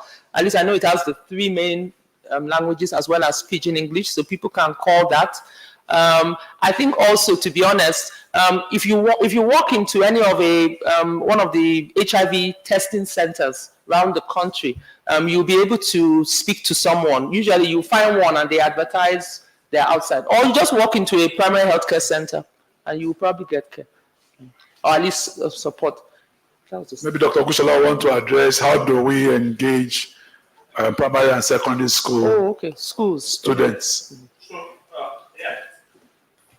For the school, like you said earlier in my presentation, I mentioned the family life health education program. I think we need to revisit that more, make it more visible the way it was at the initial level. Then in the program too, we are beginning to do what we call the no means no. Is a curriculum that to help young people, adolescents in school to build their skill, up in areas of sexual and reproductive rights.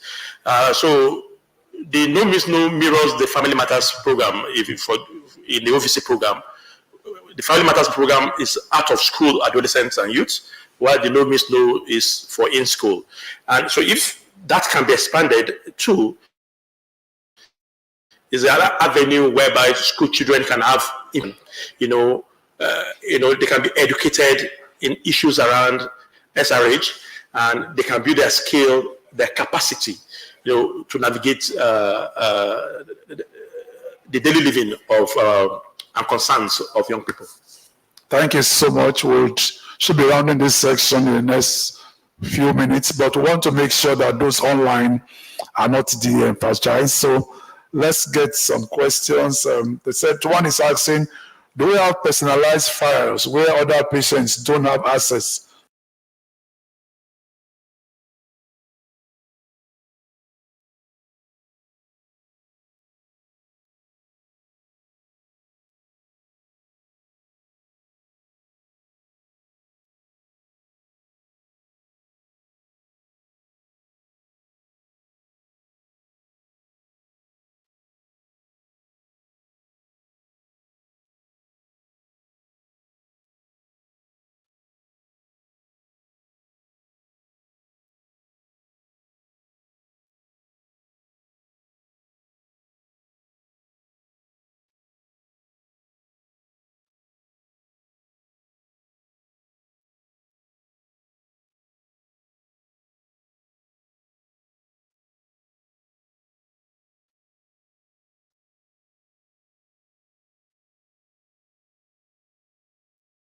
So I think that if that is happening, then that is unfortunate, I must admit. And again, I think it's worth such a person.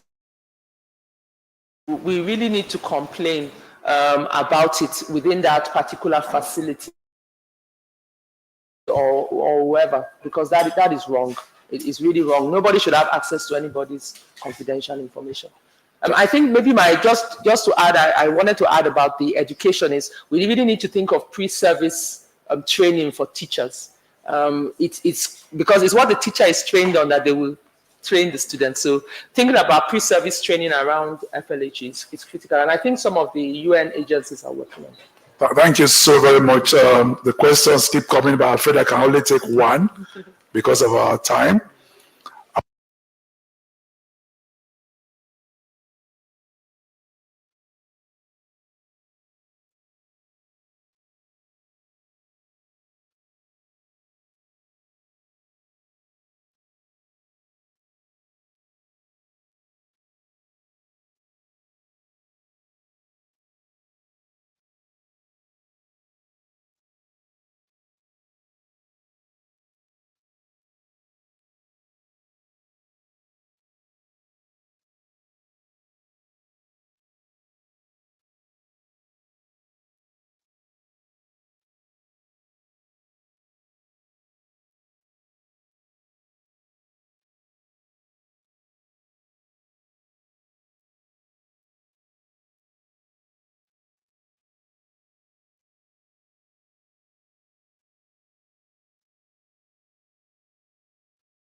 Staff within the OSS. But to be honest, when you look at, to be factual, I'm a bit surprised at the comment, because all our community peer navigators who are virtual OSSs, they're all key populations. So yeah, so well, it's a comment and it's his viewpoint. So let him just know that we do employ, and we, for example, in a number of states, we have hundreds and 150 virtual OSSs, so peer navigators who actually can collect viral load, can provide services, can provide mental health and all this. Thank you. Like I said, other questions have already been answered. What is the best methods of engaging our community and even the students on this? That has been answered. How can we effectively leverage innovative approaches and community engagement strategies to accelerate the prevention of HIV transmission, ultimately achieving the goal of ending AIDS? That's all what this conference is about. I guess that's also been answered. So ladies and gentlemen, let's appreciate the chair, Dr. Kalada. The co-chair is representing Dr. Dakom. Let's also appreciate him. And our erudite speakers, Dr. Jennifer Anyati, Society for Family Health, and Dr. Gunshola from APIC. Thank you so very much. Okay, so we're making progress in the conference. So right away, there is a section that is happening here in Hall C, and that section is shaping the future of PHC and HIV prevention through digital health and social transformation. Shaping the future of PHCs and HIV prevention through digital health and social transformation. Please, let them stay for photographs. Photographers, please, let's do that job. So please, that will be happening right here. That section is supported by UNICEF. I have speakers like the Honorable Minister for Digital Economy. He will be coming to speak in that section. We have Muri Aino, who is currently the CEO for MPCDA. We have the Commissioner for Health and Human Services, Dr. Yebanji Falani, and also the DG of the NACA will be speaking in that section. Other concurrent sections are one, in all A, we have the importance of data integrity and accessibility in response to HIV prevention. All A, we have, that's section 16, the importance of data integrity and accessibility in response to HIV prevention. All B, we have the defining strategies for HIV case finding for prevention services among pregnant women and children. The defining strategies for HIV case finding and prevention services among pregnant women. That will be happening in Hall B. Please, let's go to these sections as we start immediately. Thank you very much.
Good morning, ladies and gentlemen. You're welcome to session 18, which is actually the last session for the conference. This session is organized by UNICEF, and the title is Shaping the Future of PHC and HIV Prevention Through Digital Health and Social Transformation. If we have our guest speakers in the room, can we please invite Dr. Bosu Tijani, the Honorable Minister for Digital Economy, to the top table. Dr. Mui Aina, Executive Director, CEO of NPHCDA. Dr. Yebanji Filani, Honorable Commissioner of Health and Human Services, Ekiti State. Dr. Temitope Ilori, the DG of NACA. Lydia Jumai Gara, Founder, Pioneer Medical Initiative. Otse Ogori, Country Director, Palladium / Data FI. Pomile Ogunje Mite. Session chair for this session is Eduardo Celades Blanco, Chief of Health and HIV/AIDS at UNICEF. And the youth co-chair is Lydia Jumai Gara. Please, if any of the resource persons for this session are in the room, can they kindly make their way up to the top table? We're actually live. Thank you.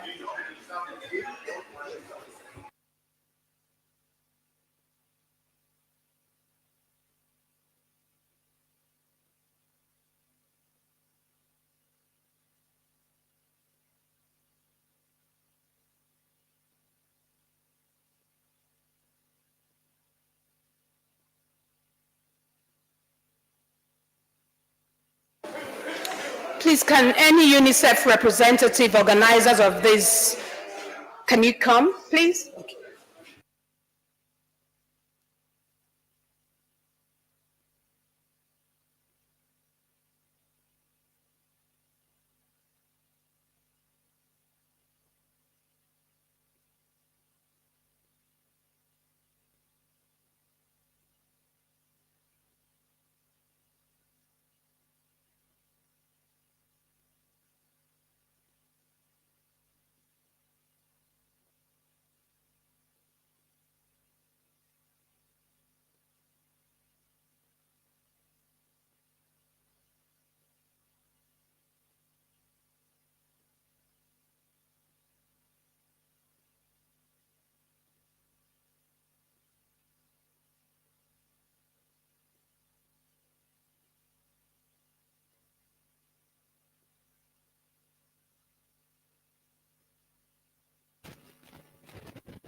Hello. Good morning, distinguished participants. Thank you very much for showing up at this session. We are sorry there's a bit of mix-up because of the change in timing. Our panelists are just around the corner, so just be a bit patient. We are going to be starting very soon. It promises to be very, very exciting. Please, could you distribute the agenda so that people will see what we have for this session? Please take your seat. Kindly take your seat. We also have a lot of goodies to share, so call the other people outside to come and join us. We are privileged to have the new DG NACA to be part of this session, so we are really excited, and I'm sure that it's going to be a very, very exciting session. Please take your seats. Take your seats. We are about to start. Thank you.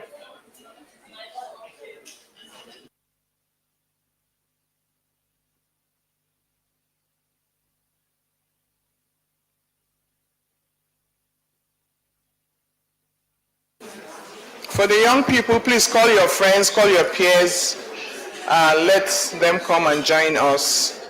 Give them a call so that we can partake of this very important session. Thank you.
and gentlemen, we'd like to call the room to order. Can we call the room to order? Hello, everyone. I don't hear you. Hello, everyone. That's not good enough, Nigeria. Hello, everyone. Fantastic. So we want to welcome you all to this session. We're very excited to be discussing how we shape the future of primary healthcare and HIV through digital transformation and social innovation. Our apologies for the slight delay in our start, but we promise it will be a fantastic session, an engaging session, an interactive session. We have an exciting lineup of speakers. We will have a few engagements via poll. So get your phones ready and be ready to engage in this dialogue with us. I have the honor today of calling to the podium our youth chair, Lydia Gara is a global champion on digital transformation in health and will be anchoring this session alongside multiple luminaries and dignitaries. I ask that you give her a round of applause while she comes to the podium.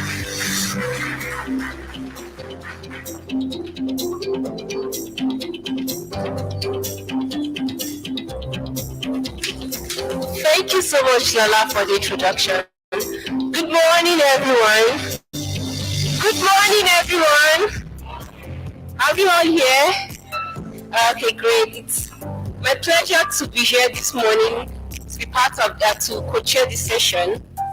And it is also my honor and my pleasure to introduce the chair of this session today, in the person of Dr. Eduardo Celades. He is the Nigeria UNICEF Chief of Health. He has over 15 years of international humanitarian experience. He was formerly the UNFPA rep in Mozambique. He aided in combating the West African Ebola outbreak with WHO. Dr. Eduardo has contributed to initiatives with the Global Fund and hold a master's in international public health from Liverpool Tropical School of Medicine. He is certified in family and community medicine by Spain's Ministry of Health and serves on WHO's Global Research Ethics Review Committee from 2018 to 2019. Please, a round of applause for Dr. Eduardo. Please, a round of applause for the chair of this session. Please keep on clapping as he... Okay.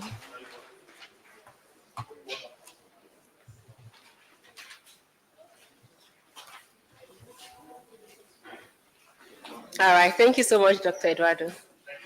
Yes, you have the floor now. Good morning, colleagues. Or shall I say good afternoon? Not yet? Okay, excellent. And I would like to start to thank you to give a thank you to my co-chair and to all of you for being here today in this important meeting.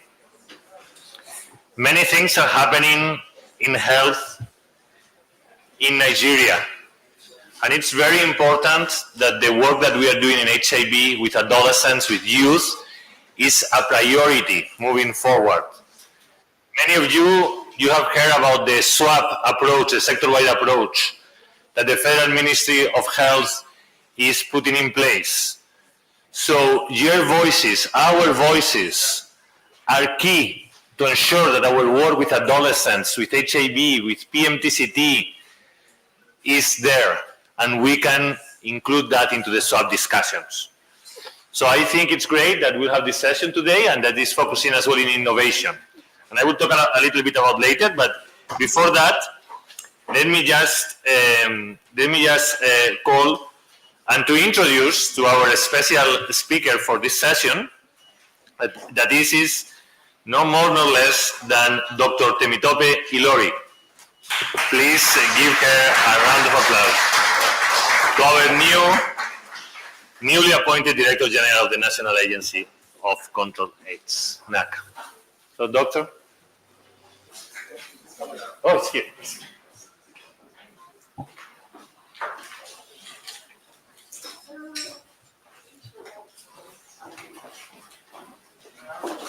Another round of applause. Thank you very much. Okay, excellent. We are here finding things in common that we have in our trajectories. I have to say, I started my career as an international, as a medical doctor working outside of my country with HIV, like maybe 20 years ago. So it's always good to be here back again. The topic of this session, colleagues, is to talk about innovation within HIV. And I have here a few questions for DG of NACA. But before that, I would like to share with you my own reflections. As you know, HIV was the first cases were reported in the New York Times about 44 years ago. So it was even when many of you were not born, right? And the HIV the virus was discovered in 1985, so 40 years ago. Since last 40 years, HIV has been a story of innovation, right? It has likely the field that has evolved more over the last 40 years. And many of the instruments and tools that we have these days in public health, they have been originated because of HIV. And for innovations, I'm not talking about the latest app or artificial intelligence or to another, another device. All the global health innovations that we have seen over the last 40 years, they came from HIV. Just think, for example, on the Global Fund, getting partners together to support a disease. Before Gavi, right? Before the GFF, before any global health initiative, the first one that was created was the Global Fund. Just think on the ARVs, on the treatment. Treatment for many diseases has not been evolved even in centuries. Just think in TB, for example. In HIV, in 1985, we only have one drug. Remember, it was ACT, Sidobudin. Now we have a cocktail of drugs that you can even inject once every 3 months in some countries. So the speed, the research, the capacity to generate innovation and to introduce that in the daily lives of the people living with HIV, it's incredible. Just think in the testing, in the self-testing, in the early infant diagnosis, the PCR, the molecular tests, the injectables, the post-exposure prophylaxis, the pre-exposure prophylaxis. The number of innovations, the speed, the quantity, the amount of innovations that we had over the last 40 years, it's unprecedented, it's remarkable. Maybe some people argue that only within COVID-19 and what happened the last 3 years we're able to really try to keep the pace with this rhythm of innovation. But however, this is only my welcome remarks and my opening and my own thoughts on innovation. HIV, the response to HIV has been the driver of innovation in public health over the last 40 years. So now, let's come back to Nigeria, and let's come back to NACA and the situation here. What does it mean for Nigeria? So my first question, and I think for Dr. Temitope, that as you know, let me just first introduce her. She, as myself, she brings extensive experience in family medicine and primary health care. I'm really happy to be here with my peer on that. But she has as well over 30 publications on her career. I am not there, I'm far away from that. And she has been showing over the years to be a successful policy maker. And that's why the Honorable Coordinating Minister of Health and Social Welfare, and the President, Bola Ahmed Tinubu, have appointed her as the DG of NACA. Welcome again, Doctor. So the idea is to have a conversation today, and my first question to you is that in the new capacity of as DG of NACA, what are the innovations in the HIV program, and how are they leading an innovation revolution in healthcare? You can share your thoughts with us. Thank you. Good morning, everyone.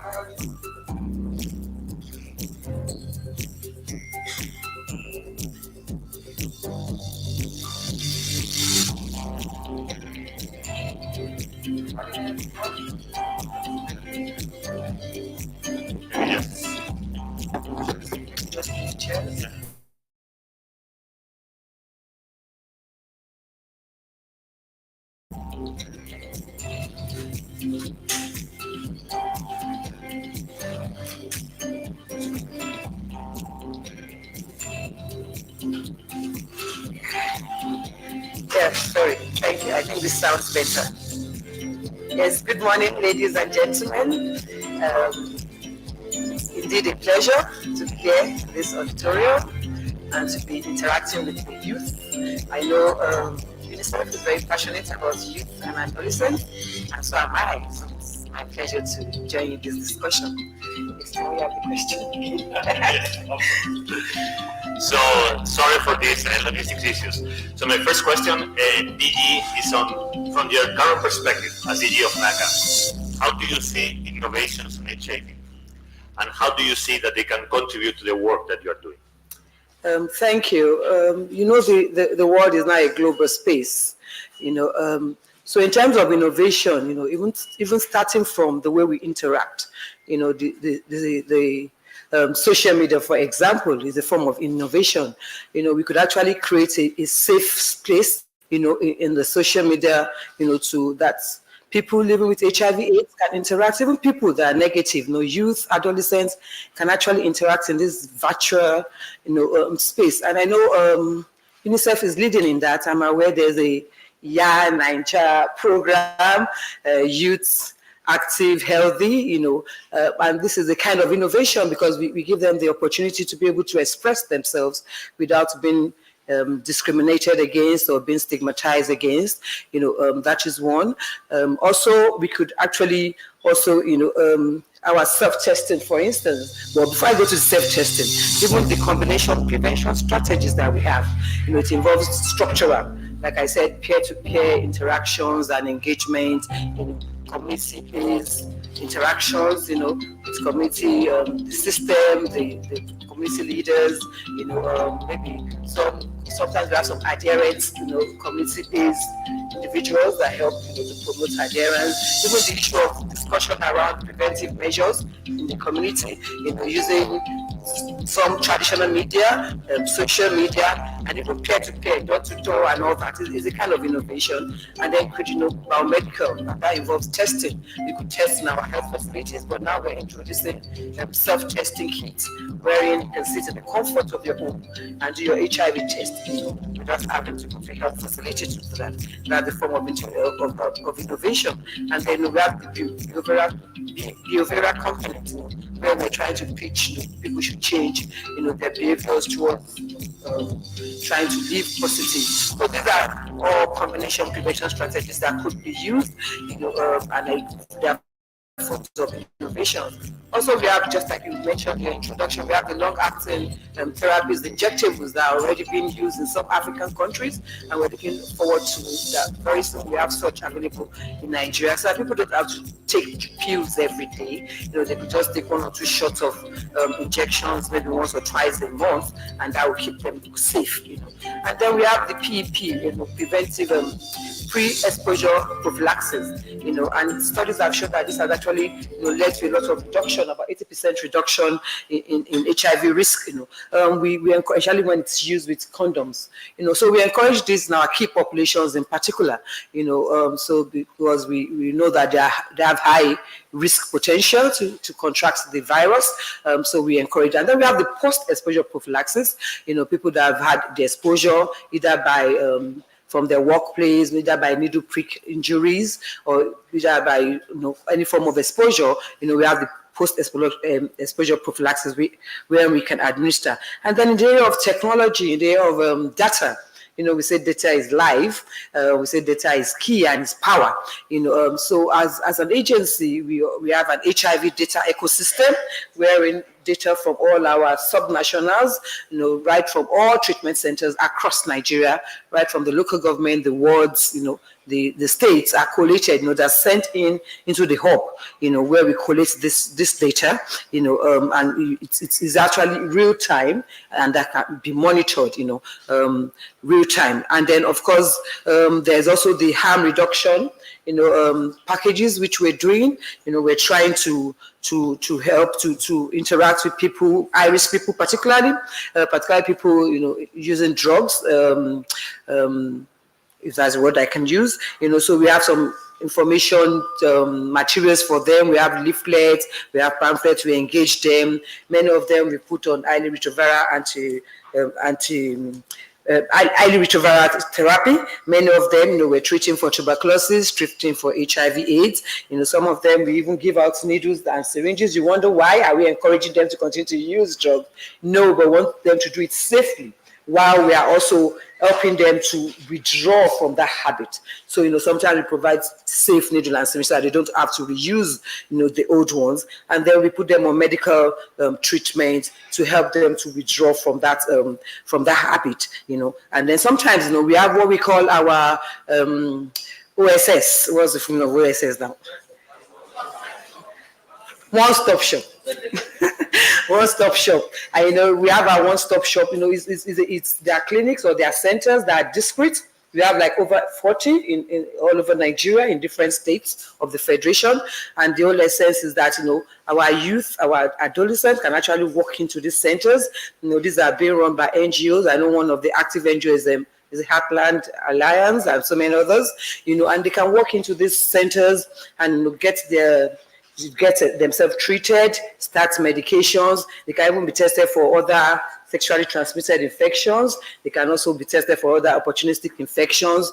And even for those that are on drugs, sometimes we actually give them a safe haven where they can sit in and actually inject themselves. And it's not because we're trying to encourage it, but because we're trying to monitor them and make sure that they do it in a safe way, and trying to help them to come out of the habits. Because if you say a drug user, they're actually they're clients, and they need help.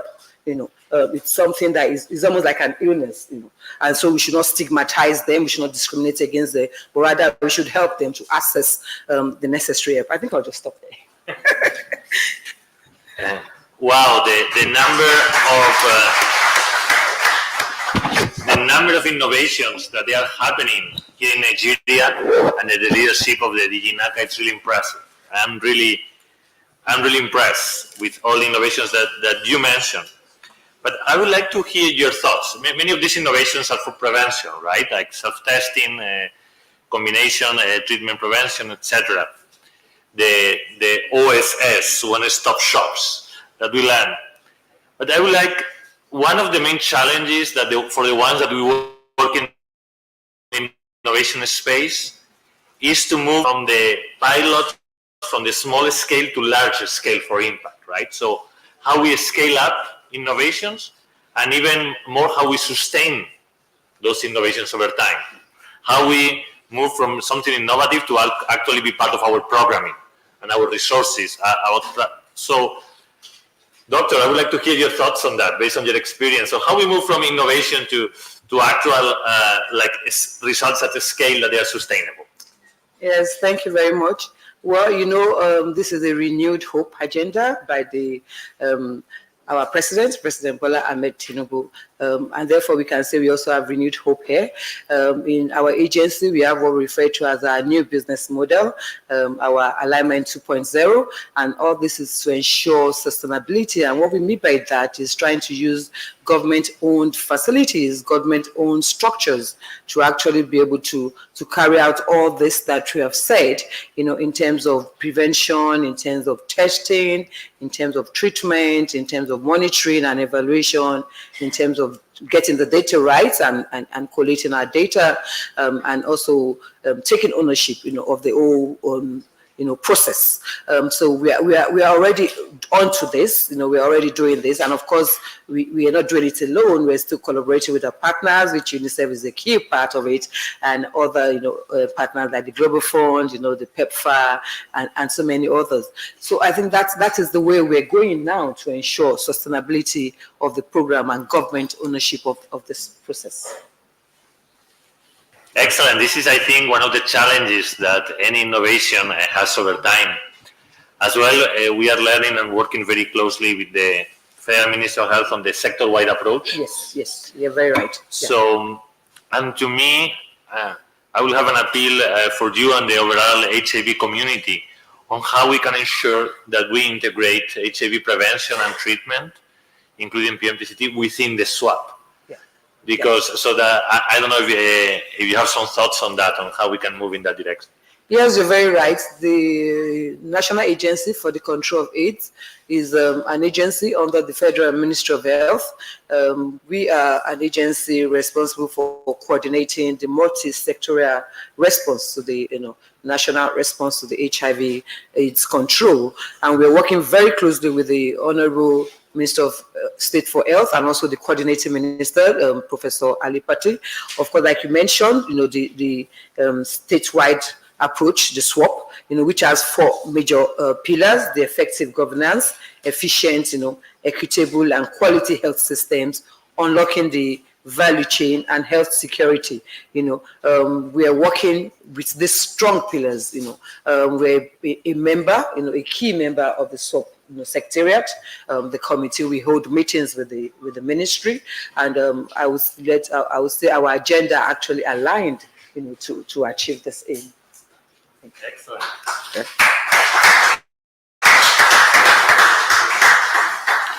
Thank you very much, DG, doctor, my peer, family doctor. Thank you. I will pass it hand over now to the other co-chair for the next part of the session. Thank you so much, Dr. Eduardo, and thank you so much, Dr. Temitope. Please, a round of applause to them.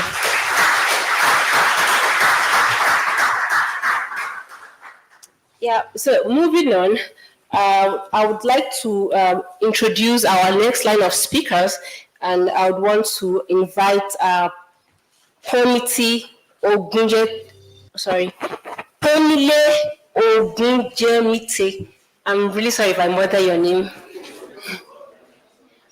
Please, a round of applause for Pomile as she comes up the stage. I would also like to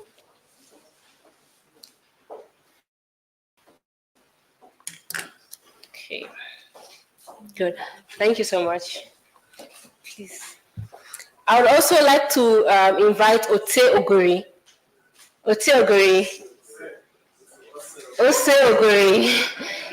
Apologies for that. Please, a round of applause for him as he comes up stage. Please keep on clapping until he's seated. Thank you so much, sir. Thank you. Yeah, so moving on, we've had the conversation between Dr. Temitope and also Dr. Eduardo, and with the audience, we have heard what they have said, and we'd want to take this moment to gauge our reaction to the conversation. How are we feeling at this point from the conversations that we've had? Are we happy? Are we excited for the future? Or otherwise, please take out your phone and scan the QR code that will be displayed on the screen. Please, here is the QR code. Please scan the QR code and respond with just one word what you are feeling right now from the conversations that you've just listened to.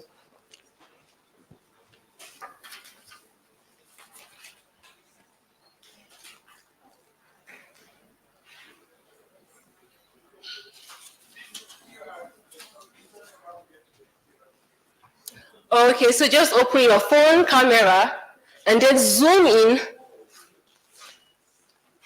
Good, and then your phone's camera would automatically pick up the link.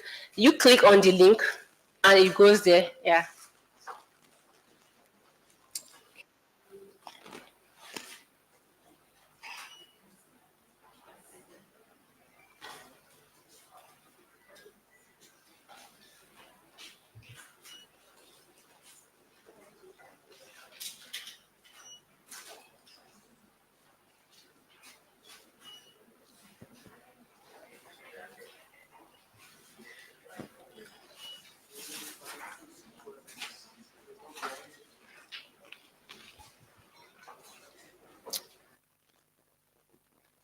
You'll be able to do that in less.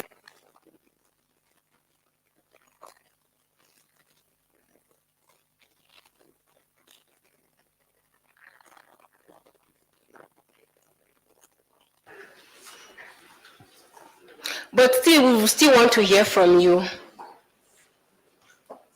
Okay, so moving on. It is my pleasure to introduce Pomile Ogunjemite. I hope I get it right now. Pomile, thank you so much for agreeing to be part of this conversation. She's a dedicated health development leader driven by, sorry, let me just use this one here. She's a health activist in Nigeria. She's an advocate for equitable healthcare access regardless of socioeconomic status. In 2018, she founded Pioneer Medical Initiative, training youth and using technology to address primary healthcare needs in rural community. She has collaborated with private firms. She funds healthcare services, optimizing resources and scaling impact. In 2021, our initiative, Health for Rural, transformed neglected communities with a youth-led primary healthcare facility. Additionally, she works as a healthcare research consultant at the University of North Carolina, focusing on reducing HIV prevalence and promoting self-testing among Nigerian youth. She's known for activism and enjoys the company of friends who inspires her to dream big. And she's a young person. Please, a round of applause for Pomile as she comes for her talk. Please keep on clapping, keep on clapping.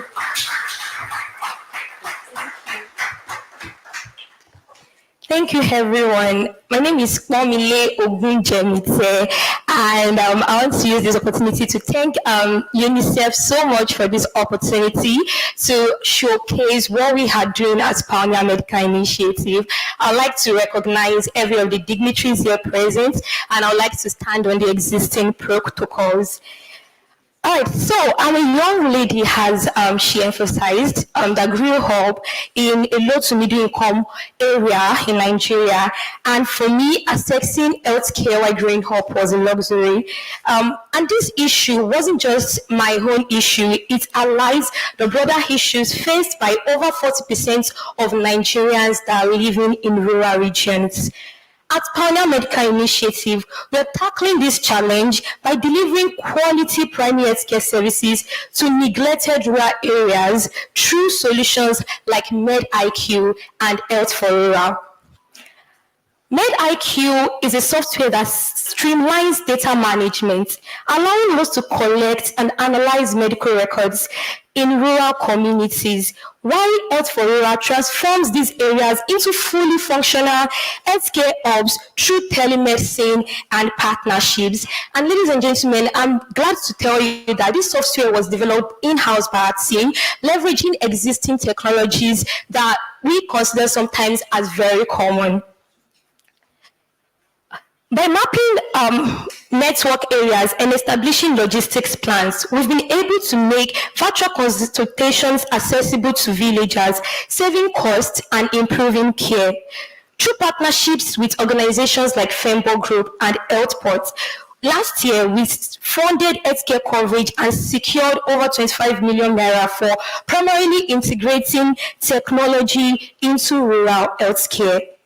Our efforts have impacted over 12,000 individuals across 25 communities, and we have trained and deployed over 500 youth volunteers who are driving change in primary healthcare delivery in their immediate communities, particularly in southwest Nigeria.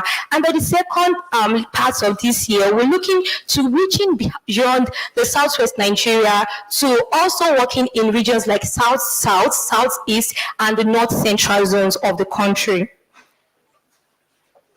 In 2050, talking about the future of healthcare, I envision a future where every Nigerian can access primary healthcare without barriers, without the inequities in healthcare, stopping them from being able to have the right to healthcare, and also from being able to cover the cost of care.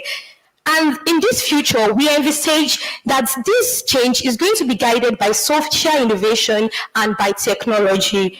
In conclusion, I would like to emphasize, ladies and gentlemen, that social innovation is about identifying community needs. This was a problem I experienced right from birth, and I didn't need anyone to tell me about a problem that was happening somewhere distant from me. So social innovation is about primarily identifying community needs and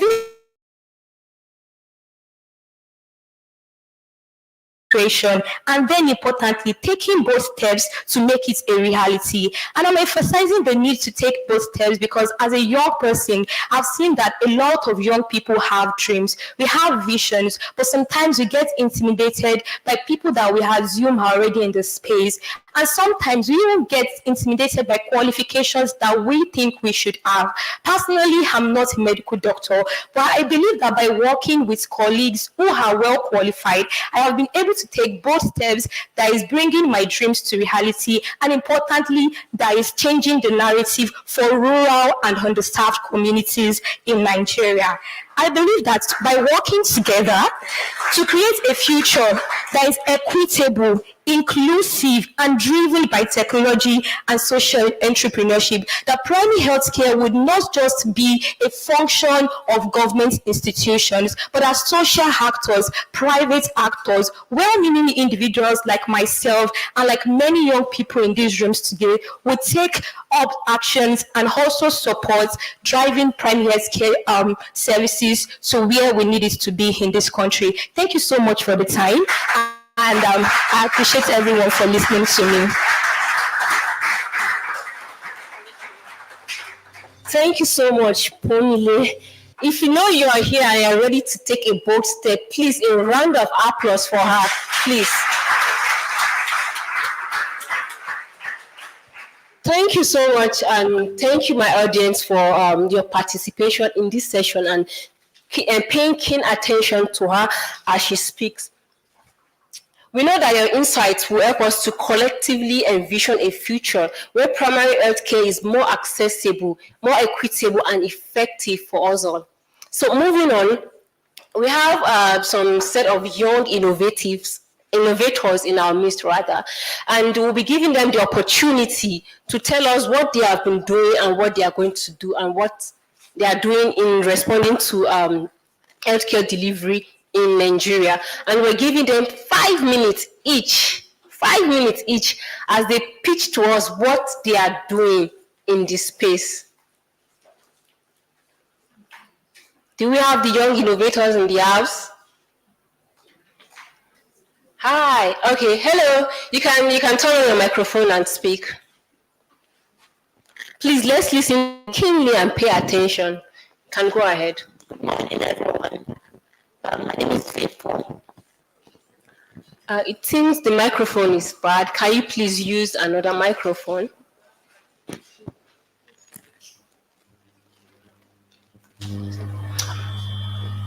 And if those are, you can come up to the podium. Please, a round of applause for her. She comes up to the podium. Okay, thank you. I got a mic. Oh, okay. Okay, good morning. My name is Faithful, and I work for a platform called My Question and Answer Service Platform. My Question and Answer Service Platform was launched in Nigeria in 2005 through the effort of Education at the Vaccine, which was selected by NACA.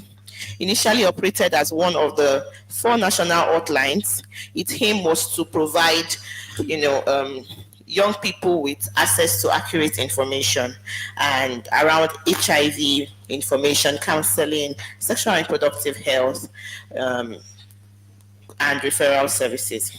The program expanded in 2007 to include SMS and web-based components as technology advanced. It explored into mobile applications such as the Diva by EVA app, the Frisky by EVA app, and the Link Up by EVA app. In addition, other mobile applications and platforms have emerged over the years to address different aspects of sexual reproductive health. The private sectors too, has contributed to platforms such as we have the Flow. I know some women here would agree with me that they use Flow app. We also have the My Paddy app, which came up, to provide access to their targeted audience. Despite this positive development, the lack of a national level oversight and coordination remains a challenge. Initiatives like Ya Naija, which we are also part of, has attempted to integrate these efforts by guiding users back to NACA. However, there's currently no overarching governing body to oversee these initiatives, ensuring that both accuracy of information and coherence across platforms and the centralization of data collection across these platforms by government bodies to facilitate informed decision making. What I'm saying in a nutshell is that as technology has advanced, and we young people, that's where we are now, a governing body to oversee that all these platforms are doing what they're supposed to do, being coordinated by the national, is a gap that we need to fill. Therefore, I am advocating for the establishment of a technical working group to synchronize these platforms and ensure comprehensive data collection. Thank you. Thank you so much. Please, a round of applause. Yeah, so moving on, is there any young innovator who would also want to pitch? Okay, there you go.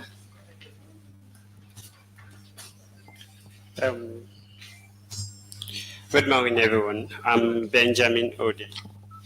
I'm the state coordinator for Lagos State Association of Positive Youths in Nigeria. I would like to say, as a young innovator, we are dedicated to improving access to personalized healthcare services for young Nigerians. And no matter where they live, we want to make sure that they have access to healthcare services through digital platforms. And also they can be able to get healthcare kits whenever they need it, like order it or get it to them instantly. Our priority is discretion and convenience and also education. We are looking at something whereby even though not every young person will walk into a healthcare facility, but we want to make sure that we can get them that information instantly as at when they need it. We are also we are seeking collaboration, access to resources, and to develop a sustainable platform that can reach even most remote communities. We would greatly appreciate your support in connecting us with potential funding partners and resources in advance. This initiative together, we can empower young Nigerians with the health resources they need for a brighter future. Thank you. Thank you, Dr. Elori, for the opportunity. Thank you so much. It's not easy as a young person to be doing something great in this space. Please, a round of applause for them. And okay, so I see some hands. We are really sorry because of time. We might not take any more responses. We can take one more. Okay, you.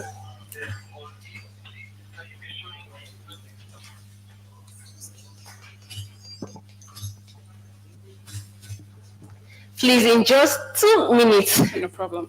Thank you very much. My name is Olayinka Oladipo. I'm the founder of SWEEP, the Sustainable World Impact Program.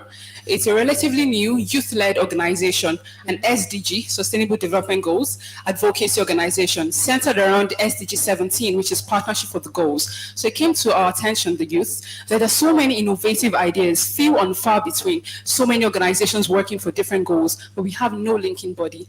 That's why SWEEP, Sustainable World Impact Program, I decided to stand up as that organization that stands for SDG 17, Innovation Through Partnerships. So we come together as youth with several innovative ideas and partner with organizations already implementing these ideas, providing them with resources, strategic implementations, insights from the youth in order to implement this project. And so far, we have done quite a number of projects, including SDG advocacy projects to several secondary schools, to include the younger people, of course, and a lot of health innovations to disabled population, to including this HIV program that we intend to implement very soon. Thank you very much for listening. Thank you so much. A round of applause for her. Thank you so much, young people, for participating in this session. And I'm sure our executives here have something to think about when they go back in planning and also coming up with interventions for our PhD and HIV interventions. Thank you so much. So moving on, I would like to give you some insights in what I do. My name is Lydia Jumegara, and I support digital transformation for Earth Lab, DTH Lab, as a regional youth champion for Sub-Saharan Africa. In my role, I champion the intersection between digital technology, SRHR, including HIV prevention. DTH Lab is created a platform, a program that puts young people in the center of digital health, and they support these young people to become digital health citizens. And also in my role, I drive the digital transformation agenda and also advocating for policies and interventions that leverage technology, productive health and rights, including HIV prevention. And in order to foster collaboration, we believe that the power of specific digital solutions, such as telemedicines, mobile apps, and also online educational platforms, plays a crucial role in bridging and also overcoming barriers that allow young people to access information concerning their health and also their general well-being. I am honored to be part of this critical movement, and I'm honored to be part of this critical movement for change, and will continue to expand the landscape of digital health and also the healthcare system in Nigeria and also Africa as a whole. Please, a round of applause for myself.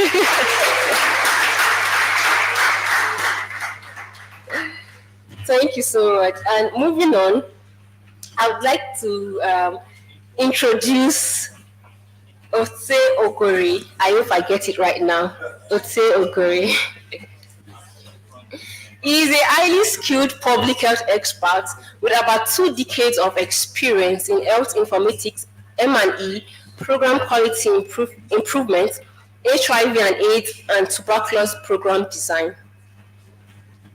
He provided technical leadership in determining country target development, program strategies, and address implementation bottleneck.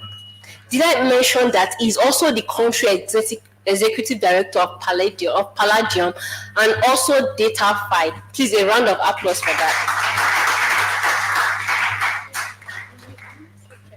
Thank you. He has also led data analysis and input that defines strategic intervention of the 2017 to 2022 PEPFAR COPs, totaling of $1.65 billion. Prior to his current role, Mr. Ogori served in various leadership capacities with the PEPFAR office in Abuja and USAID in Nigeria. He led all United States government-supported HIV data and data systems with the government of Nigeria, including multilateral and bilateral organizations. He has also provided leadership and oversight in the implementation of Nigeria ART surge that led to a 43% increment of people living with HIV newly initiated on treatment across 10 states in Nigeria. He also co-led an in-country multi-stakeholder group on the National HIV and AIDS Program Alignment 1 to develop a resource optimization strategy that streamlines donor funding and increased program efficiencies across donor interventions. He holds a BSc in Applied Biology from Bayero University, Kano, and an MSc in Public Health from the London School of Hygiene and Tropical Medicine, and also hold a postgraduate diploma in Public Policy and Administration from Bayero University, Kano. Mr. Ogori has experience working on the HIV and AIDS, TB, and COVID-19 response in Nigeria and has provided short-term technical assistance to USAID in Senegal. Please, a round of applause for Mr. Ogori. So, Mr. Ogori, in 1 minute, please, can you give us your remark while I also come and join you on the stage? All right. Thank you very much, Lydia, for that long, I didn't know it was going to be that long introduction. It's a pleasure to be here, and I appreciate the opportunity given to me by UNICEF. I also want to say thank you to the DG. It's good to sit on the platform together with you. It's great, and I feel very honored. Thank you very much. Thank you to Eduardo. Thanks to Formula. I think we have a couple of things. I have a lot of things in common with people in the room. Formula, I think we have something in common. We currently support a homegrown electronic medical record. I think that's one of the things that we have in common. The last speaker for the Youth Innovators talked about partnership. The project I currently lead, we are very big on partnerships, and it's one of the things that we look forward to engaging more. I'm a young person, so I identify with all the young people in the room. So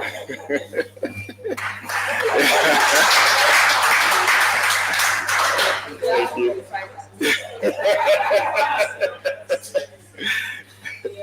Please, can I get a microphone? Maybe this one. This is for.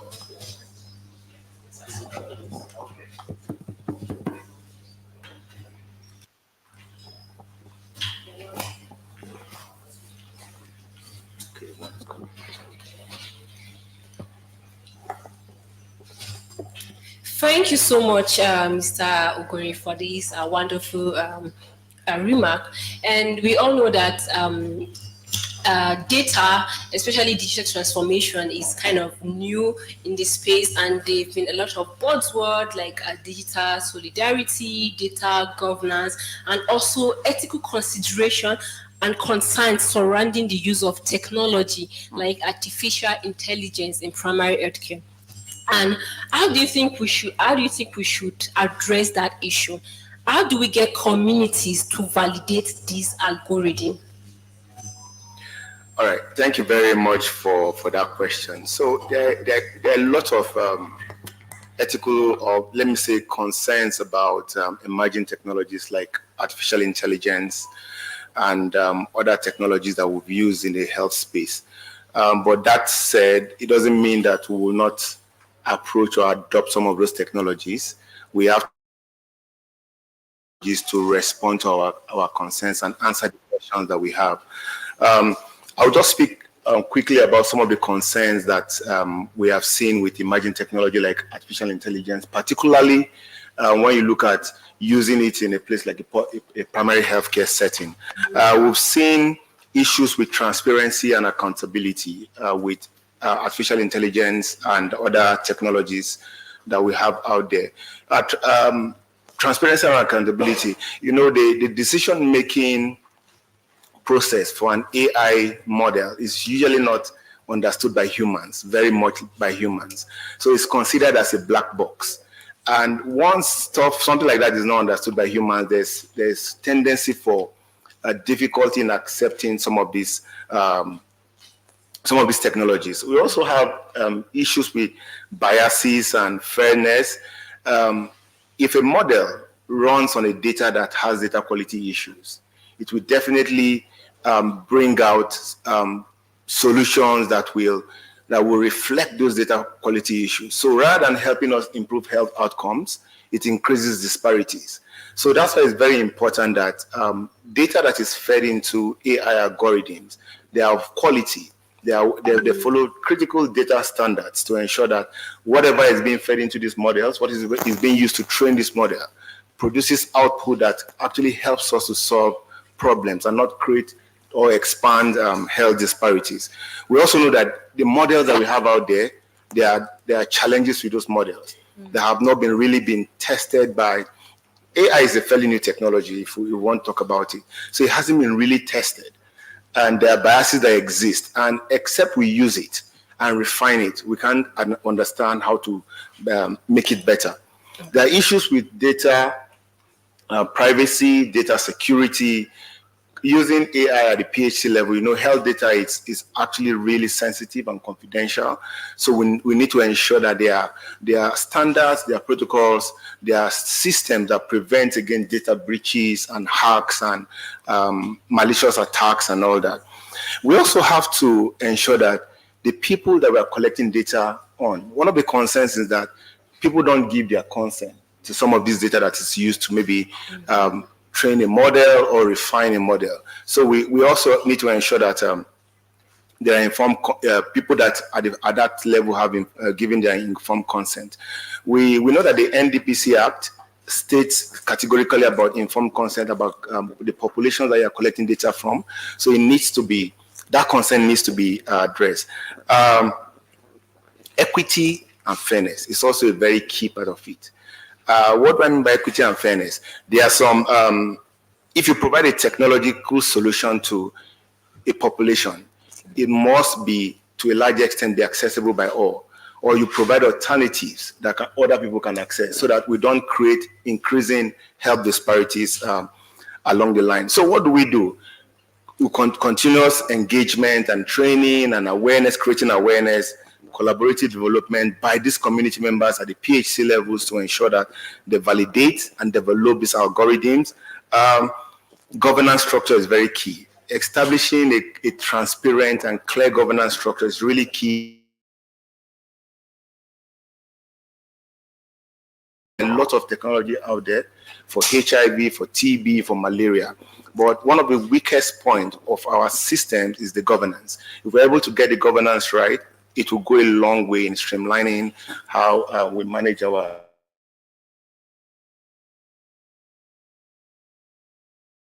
Thank you so much for that wonderful response. And you made mention of how artificial intelligence can be used to strengthen our healthcare system. And I know some of us, me in particular, will be wondering, okay, is there any data privacy? What strategies can be employed to ensure data privacy and security in the context of digital transformation technologies that are being used in these primary healthcares? All right. To ensure that there is data privacy, we need to put a lot of things in place. Number one, we have to start with compliance and regulation. We have regulatory bodies in country. We have NIDA for the technological systems in Nigeria. And we need to ensure that people that develop systems, people that come with new technologies or adopt new technologies, they are compliant to the country regulations. It's very, very key. So compliance with data protection regulation is very, very important. We need to also ensure security by implementing encryption measures so that when there is unauthorized access to this data that we have, people can readily understand this data. So we encrypt it, and then authorized individuals have access to decrypt this data. So that, just like your WhatsApp, it has end-to-end encryption. So when you type a message and I say, okay, when I say hello Lydia, I see hello Lydia, but when I send it and it's going through the data pipeline, it is encrypted. So that even when it is hacked, it can't be decrypted. So that's what we are talking about here. We also have to ensure that people that work with data or work on data system, there is access controls for every individual that works on data system. So role-based access control. Not everybody should have the ability or possibility to see every data. People with different access rights to see data. I still have a lot to say, but I see my time is up, so I will just pause here and hand over to Lydia.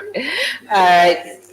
Thank you so much. Thank you so much for that wonderful response. Even me, I learned something new now. So do you have anything else to add in like 2 minutes? Yes, so one of the key things I want to talk about is I didn't mention partnerships, and partnerships is very key. In this sector, we need to partner with development community. We need to partner with the government taking leadership. I'm particularly excited that the DG NACA is here, government taking leadership, partner with private sector institutions, partner with the academia. I lead a project currently that we are currently discussing with 2 Nigerian universities about how to expand our work within Nigeria and how to refine the softwares that we support. So partnership is very key. The second is government investment. Generally in Africa, we always play catch up, and that is it will be great if that narrative can change. You hear about countries investing in AI technologies because it has come to stay. We must accept it and we must adopt it and domesticate it to our own situations and our own circumstances and our own context.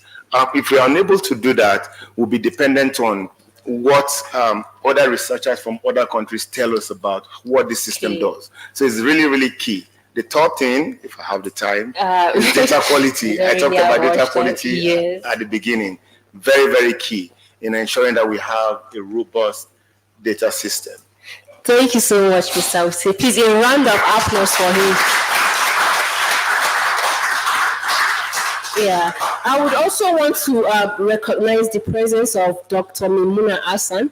She's representing the Director General of Nigeria National Primary Healthcare Development Agency, and she wants to give us a short message, greetings from the DG. Please come on to the podium, ma'am.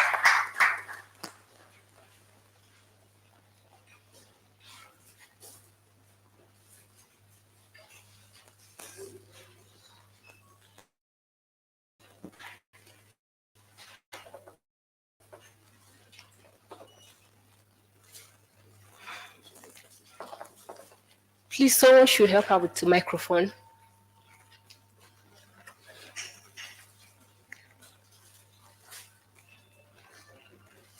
Please kindly help her with the microphone.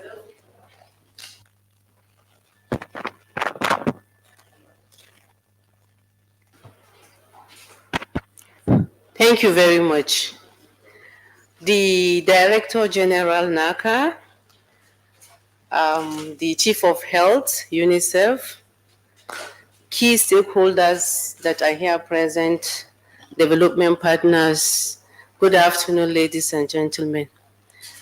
On behalf of my Executive Director, as well as the Chief Executive Officer of the National Primary Healthcare Development Agency in the person of Dr. Mui Aina, I'm highly honored to be part of this significant event, which is the 2024 National HIV Prevention Conference.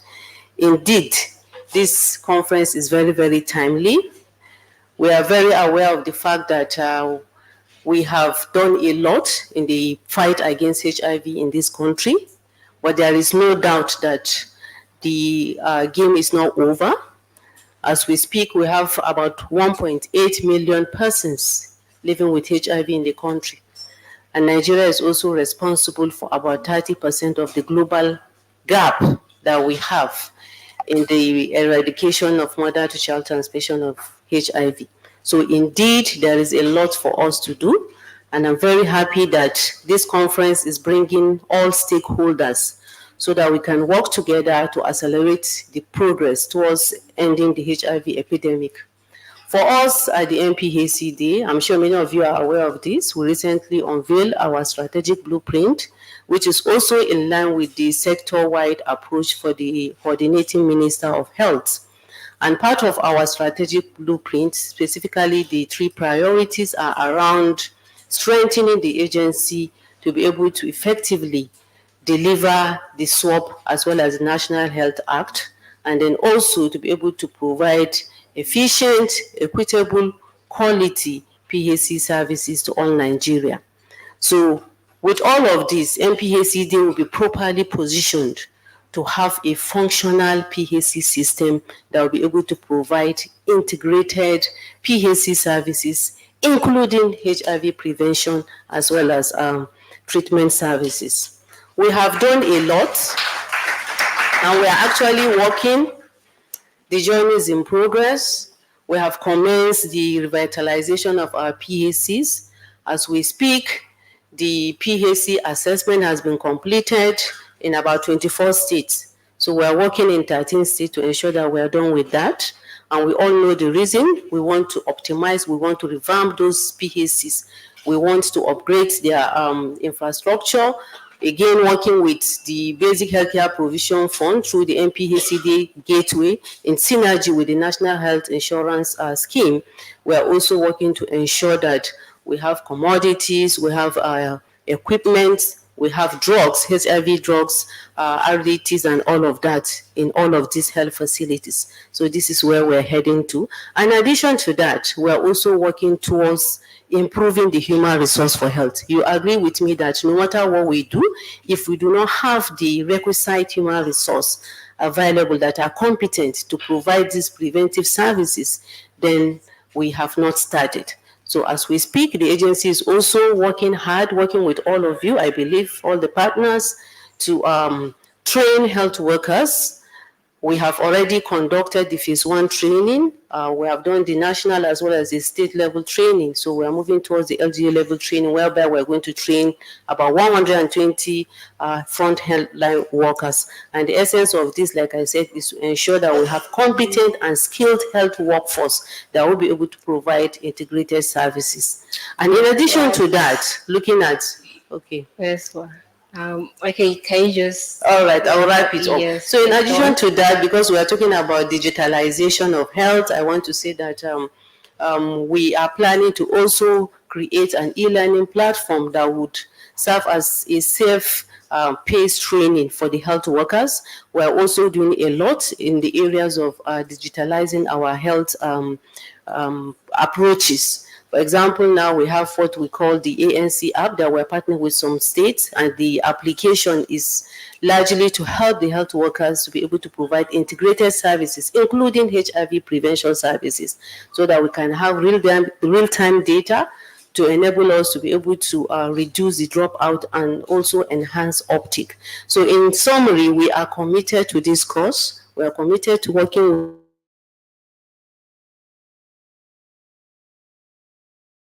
country. Thank you very much for Thank you. Please, a round of applause for her. Thank you, everyone. Thank you so much. You can have your seat, ma'am. Thank you so much for giving us your rapt attention as I pass the microphone to the chair of this section, Dr. Eduardo. Thank you very much, Lydia. I have been asked to do some closing remarks in 2 minutes, but I said that I will use 1 minute, and I will pass to Dr. Temitope to use the other minute as well for her closing remarks. That has been a fascinating session, and I got like 5 key points that I extracted from the different people that they have been speaking. To start from Dr. Temitope, I learned that innovations are in the center of the HIV response and primary health care here in Nigeria, but that these innovations needs to be sustainable and scalable. I think that came very clearly. Then we heard from Pomile, we heard and from a young person saying that we need to hear the communities and to do social innovation at community level. So the dreams and the visions of the young people can be articulated. And I think that this is a very good reminder for the ones that we are not so young, but we still can contribute to make these dreams happen.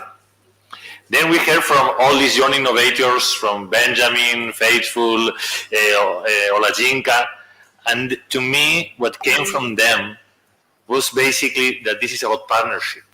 This is not about working in silos. This is not about doing small initiatives, but how we can have an umbrella of partnerships that can really deliver results for HIV and beyond that. So that was quite inspiring. As well, we heard from Dr. Otze here. I think he was able to articulate very clearly the risks, but as well the opportunities that some of these innovations will bring, like artificial intelligence.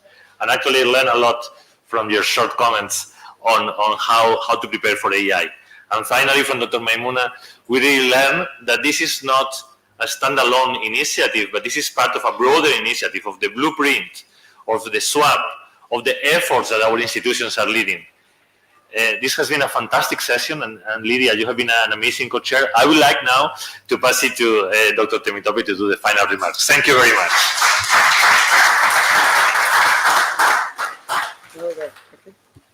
Is it on now? Can you help me with the mic? Okay. Yeah, I think I'm loud enough. Thank you. Well, I will not try to do a recap like Ecuador just did. I might not be as fluent as it was, but I just want to say as NACA, as an agency, we hear you loud and clear. We're going to provide the leadership. We're going to provide, the coordinating arm.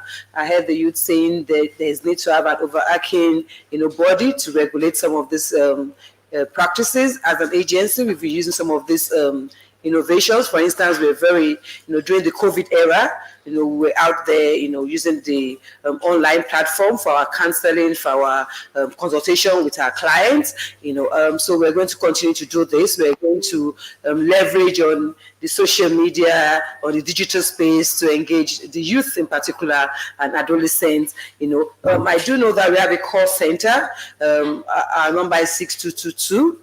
Where adolescents and youth can call in to request, have their questions, their queries answered about HIV/AIDS and seek information. So we're going to continue to do this in collaboration, of course, with the Federal Ministry of Health under the SWAP initiative and working with our various partners that has been very supportive. Thank you.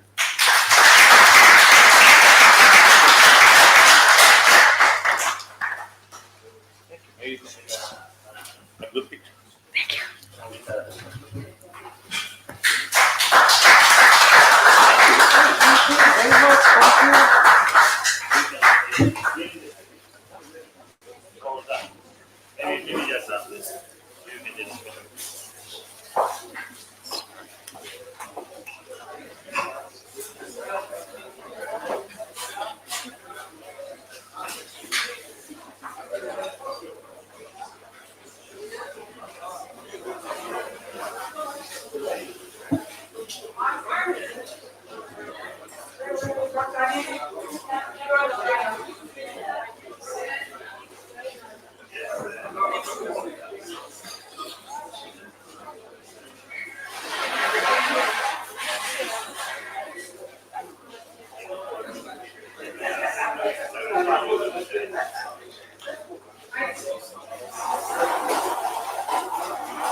the closing ceremony for the 2024 Nigeria HIV Prevention Conference. Can you please settle down so that we can start?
I would like to invite to the top table the country coordinator of UNAIDS, Dr. Liu Zekeng. Can you give him a round of applause as he makes his way to the top table? I see DG Naka just stepping in. Can you please welcome her as she makes her way to the table? Also to join her is Ms. Fumi Adesoya, PEPFAR Coordinator, Nigeria.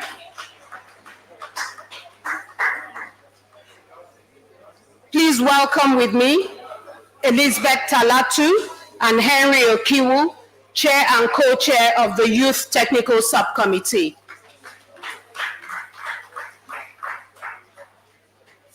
I'd also like to invite Dr. James Aneni, Chairman of the Organizing Committee.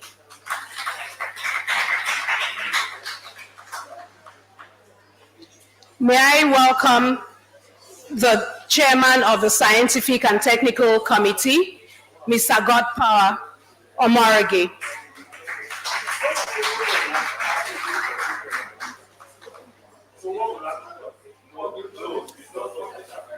I'd also like to invite to the table Dr. Patrick Ikani, the lead rapporteur for the conference.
Distinguished ladies and gentlemen, dear delegates, as we come to the high point of the conference, it is my honor to welcome you to the closing ceremony of the 2024 Nigeria HIV Prevention Conference. Permit me to recognize our host and Director General of NACA, Dr. Temitope Ilori.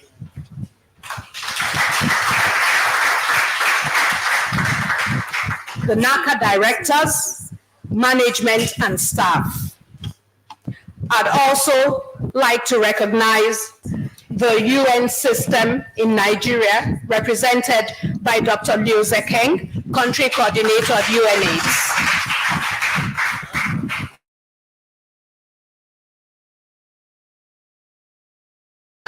PEPFAR Coordinator, Nigeria. It is my pleasure to also welcome all MDAs, NASCAP, IPs, NEP1, ASHWAN, APIN, KP Secretariat, SACA PMs and CEOs, the youth, and our friends, the media. It has been 3 days of insightful and rich deliberations. We focused day one on discussing adolescents and youth population as change agents, as well as accelerating strategies for HIV prevention through community engagement. 2 days were dedicated to the meat of the conference as we dug into the conference theme, accelerating HIV prevention to end AIDS through innovation and community engagement. We will be given detailed overview of activities at the conference in a short while. I would, however, like to specially appreciate you all, our participants and guests, for being gracious in accommodating any lapses and hiccups you might have encountered in the last 3 days. You have been most responsive and easy to please, and for that, we are truly grateful. The closing ceremony is a short one, and I would like to invite Dr. Liu Zekeng, Country Director, Country Coordinator of UNAIDS, and co-chair of the closing ceremony, to give his welcome remark, and we will just run with the program. I won't be calling anybody up. Good afternoon. Louder, please. Good afternoon. Good afternoon. What can I say? It's just amazing. DJ, you've been in your position for what? For 2 months? DJ? Yes. 2 months. Just about that. Just about that. And to see the DG who has been in her position for what, less than 2 months, being able to pull this together, I really want us to clap for her and her leadership.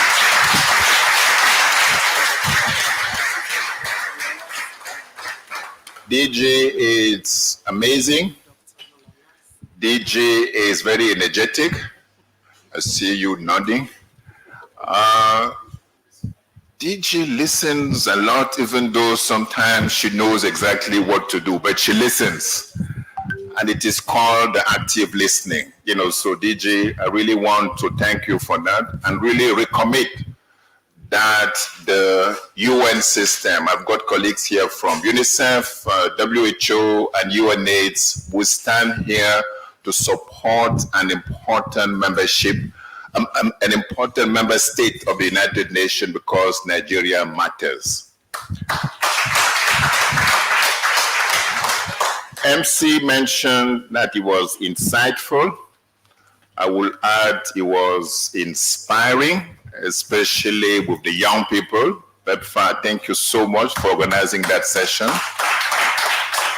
And it was really enriching, you know, so from where I sit. We go to all these meetings and then I have 3 criteria, you know, so to judge when I go back, tick those boxes. Number 1 is that did I learn? I learned a lot. Then I'm sure all of you will agree that we learn a lot. So do you learn? Did I learn a lot? My answer is yes.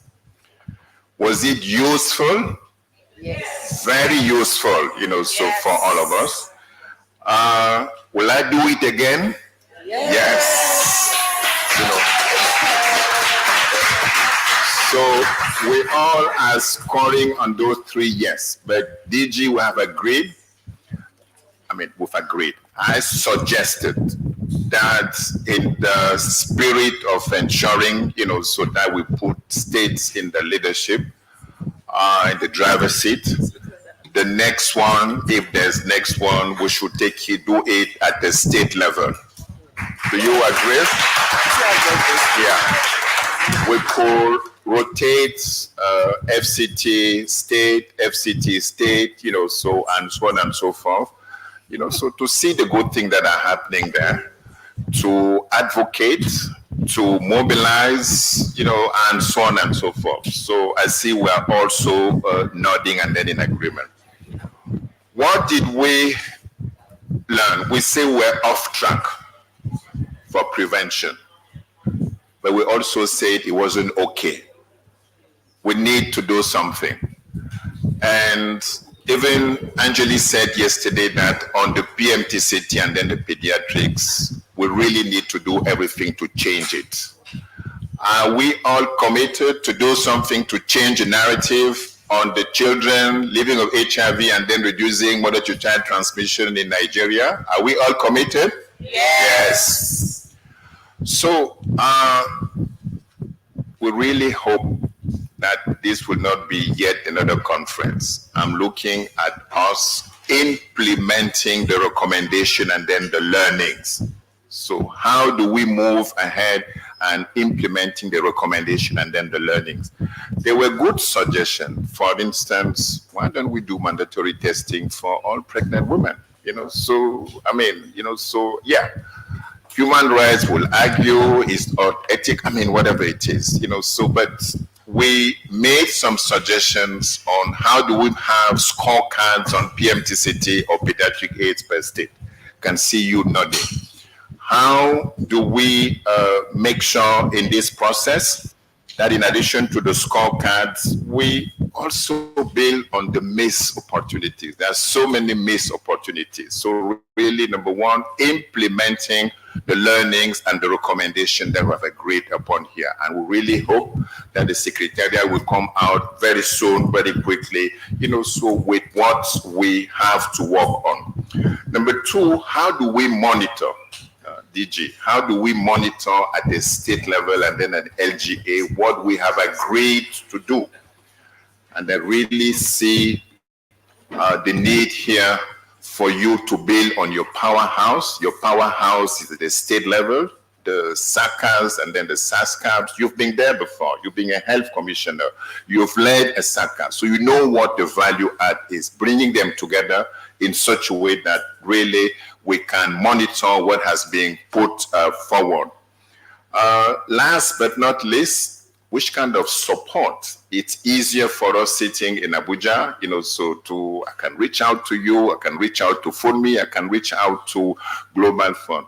But at the state level, we need to make sure that we put in place, a mechanism which will allow us to provide the support while they're implementing that. We could use technology. We had a meeting yesterday with some of the SACAs, and we agree we could have maybe a WhatsApp, mailing list where we can share information. So in closing, again, recommit that the United Nations, stand by the government of Nigeria. I strongly believe that it is possible for us to reduce those new infections. I strongly believe that by working together, we can end AIDS in this beautiful country. May God bless Nigeria. Thank you so much.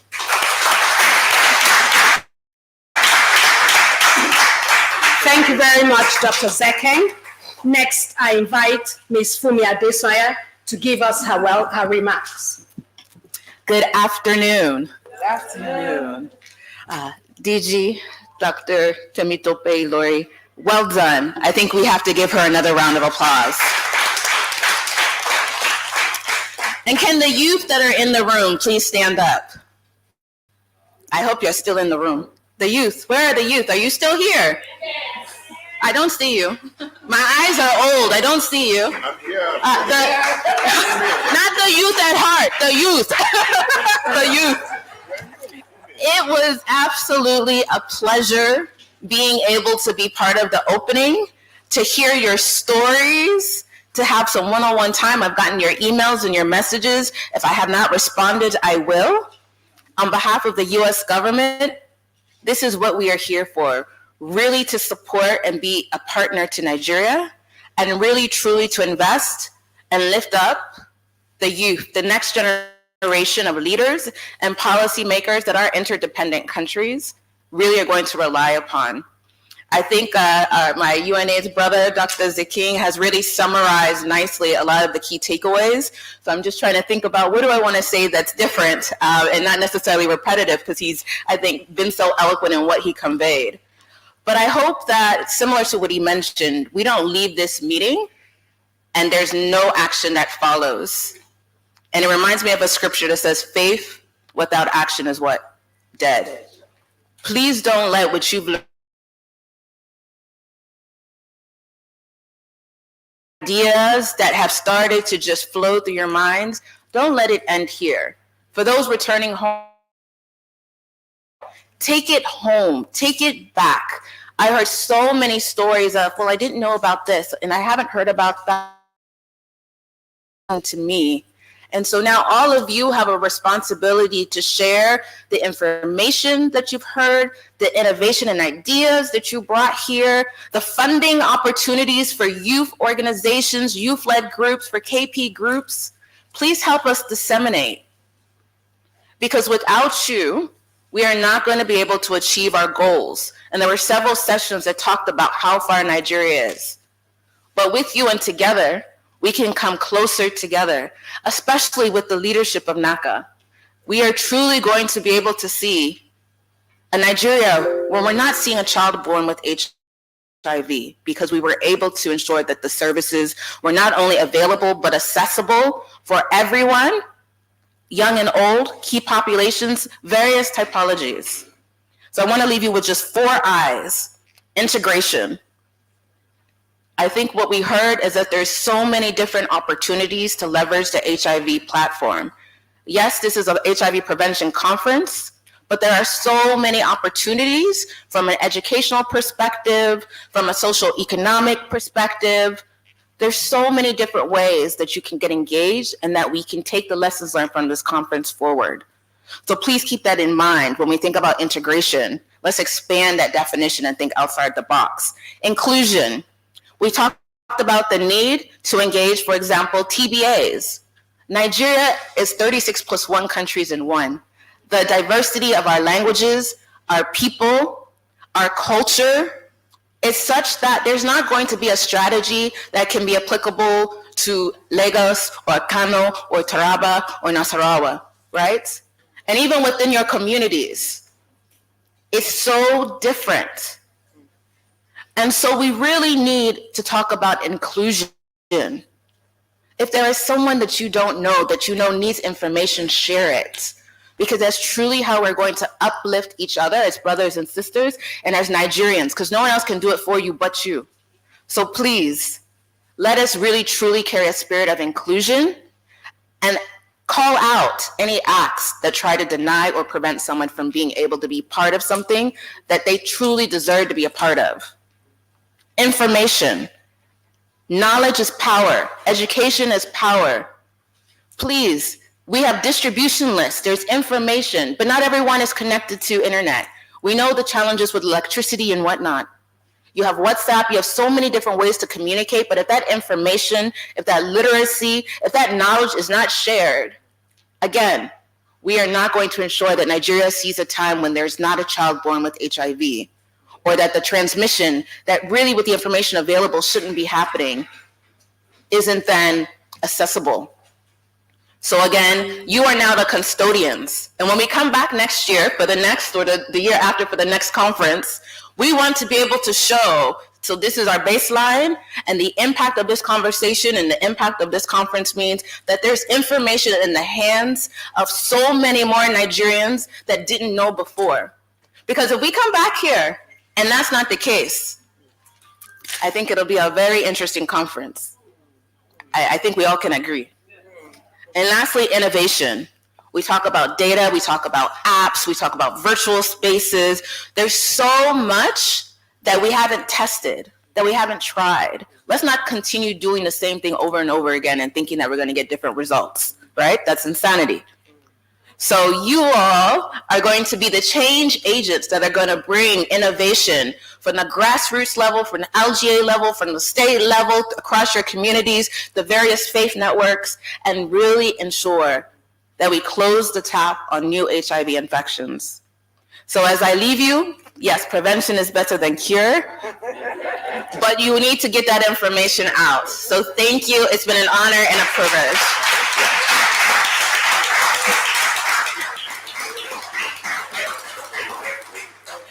Thank you very much for the reassuring remarks from both Dr. Zekeng and Ms. Fumi Adesanya.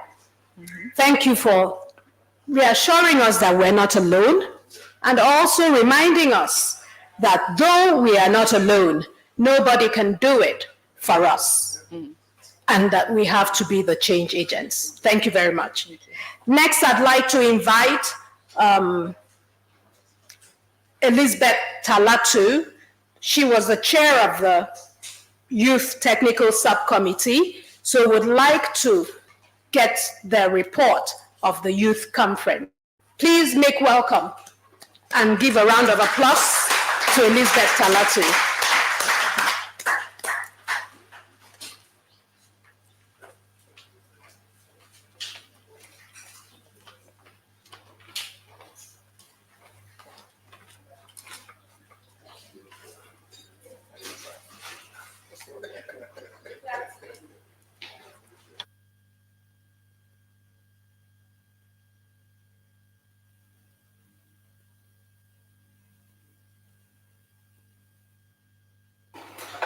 Thank you.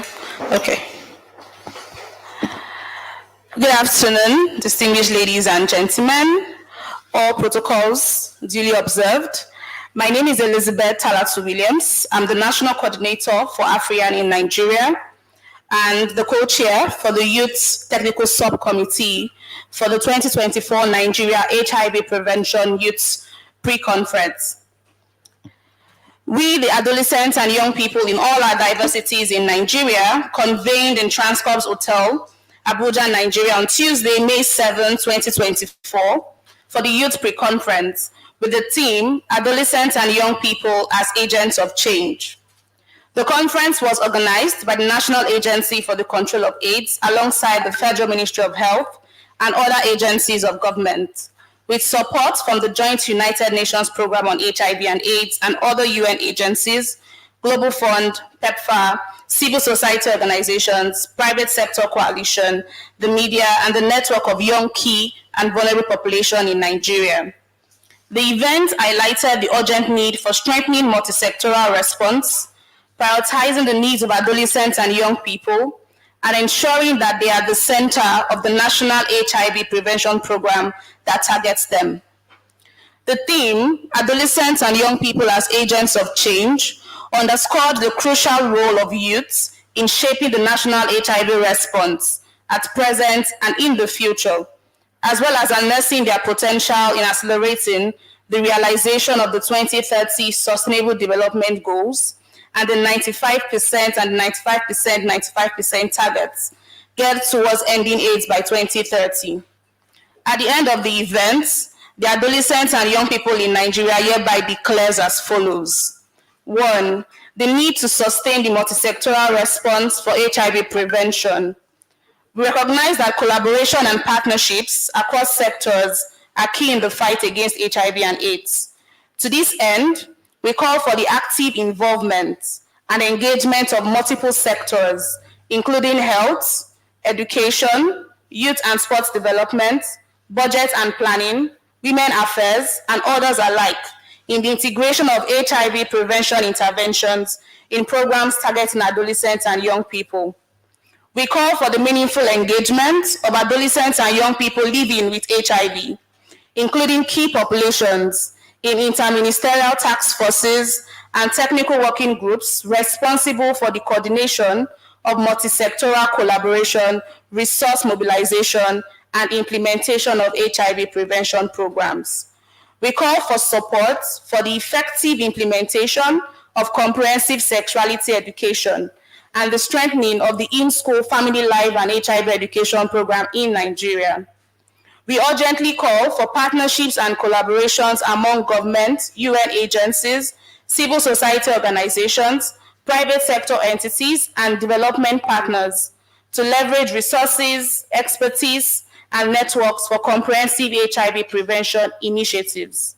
We equally call for the active engagement and meaningful involvement of young people living with HIV, including key populations across all levels of decision-making, to amplify their voices, remove barriers to access to funding, provide capacity building, and ensure transition plans are put in place towards sustaining efforts in HIV prevention.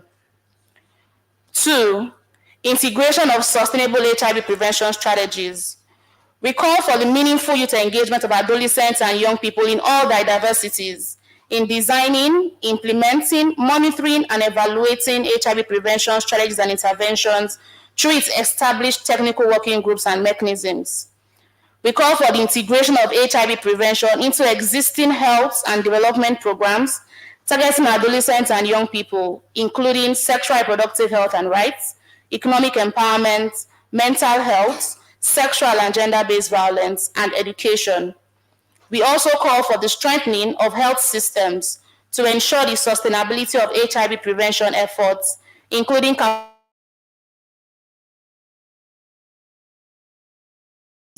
and monitoring and evaluation systems for program effectiveness.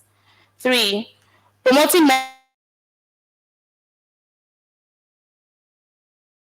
mental health and psychosocial support services into HIV prevention programs to address the emotional and psychological needs of adolescents and young people living with HIV, including key populations.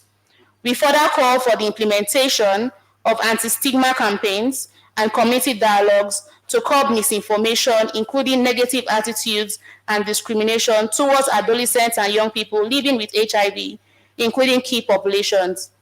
We reiterate that the government, in collaboration with all stakeholders, ensure the effective implementation of the HIV/AIDS Anti-Discrimination Act and put in place health, safety, and environment policies within the workplace. 4, utilizing technology and innovation for HIV prevention. We call for a multi-stakeholder approach to the development of mobile health applications and online platforms for HIV education, self-testing, adherence support, and virtual counseling services tailored to the needs and the preferences of adolescents and young people living with HIV, including key populations. We urge all stakeholders to harness digital technologies and social media platforms to deliver HIV prevention messages, promote healthy behaviors, and facilitate access to testing and support services for adolescents and young people, with success stories such as the Ya Naija story in Nigeria. Ensuring the health and the rights of key populations living with HIV, we stress the need for ensuring that the health and rights of key populations living with HIV are seen as center stage and are being prioritized in providing comprehensive care, empowerment, and advocacy for key population communities. We call for the strengthening of the capacity of healthcare providers to deliver non-discriminatory services to key populations disproportionately affected by HIV, including young men who have sex with men, sex workers, and LGBTQI+ young persons. We further call for the removal of legal and policy barriers that hinder access to HIV prevention, treatment, and care services for key populations, including age restrictions, criminalization of same-sex behavior, and punitive laws targeting marginalized groups. We further emphasize the need for community-led initiatives and peer support networks to empower key populations. With regards to scaling up harm reduction for young people, we call for the implementation of harm reduction strategies that are tailored to the needs of young people who use drugs, including needle and syringe programs, opioid substitution therapy, and the management of drug overdose.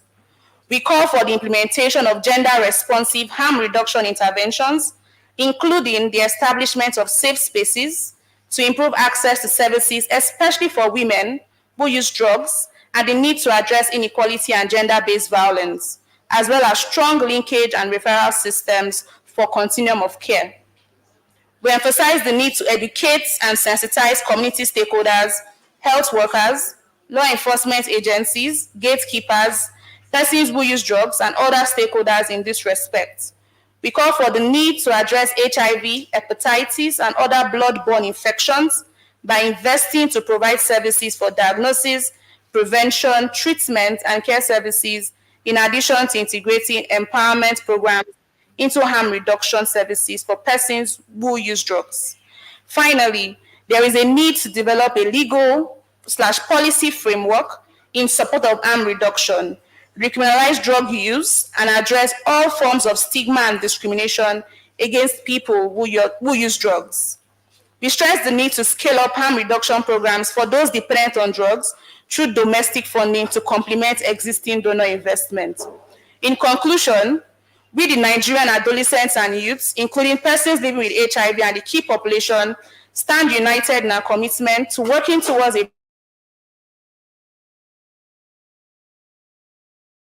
We call upon governments, UN agencies, international organizations, civil society, private networks, and all stakeholders to join hands with us in advancing the SDGs and realize the 95-95-95 targets by 2030. Signed, 170 young people in attendance. Thank you.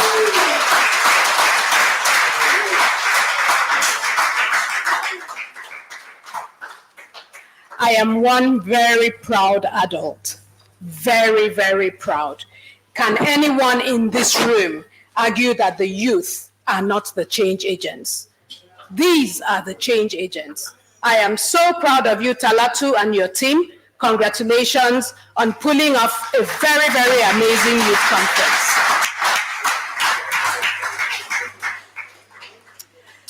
Next, I'd like to invite Dr. Patrick Ikani, the lead rapporteur who has, with his team of rapporteurs and report writers, worked so hard to make sure that we have this event properly covered.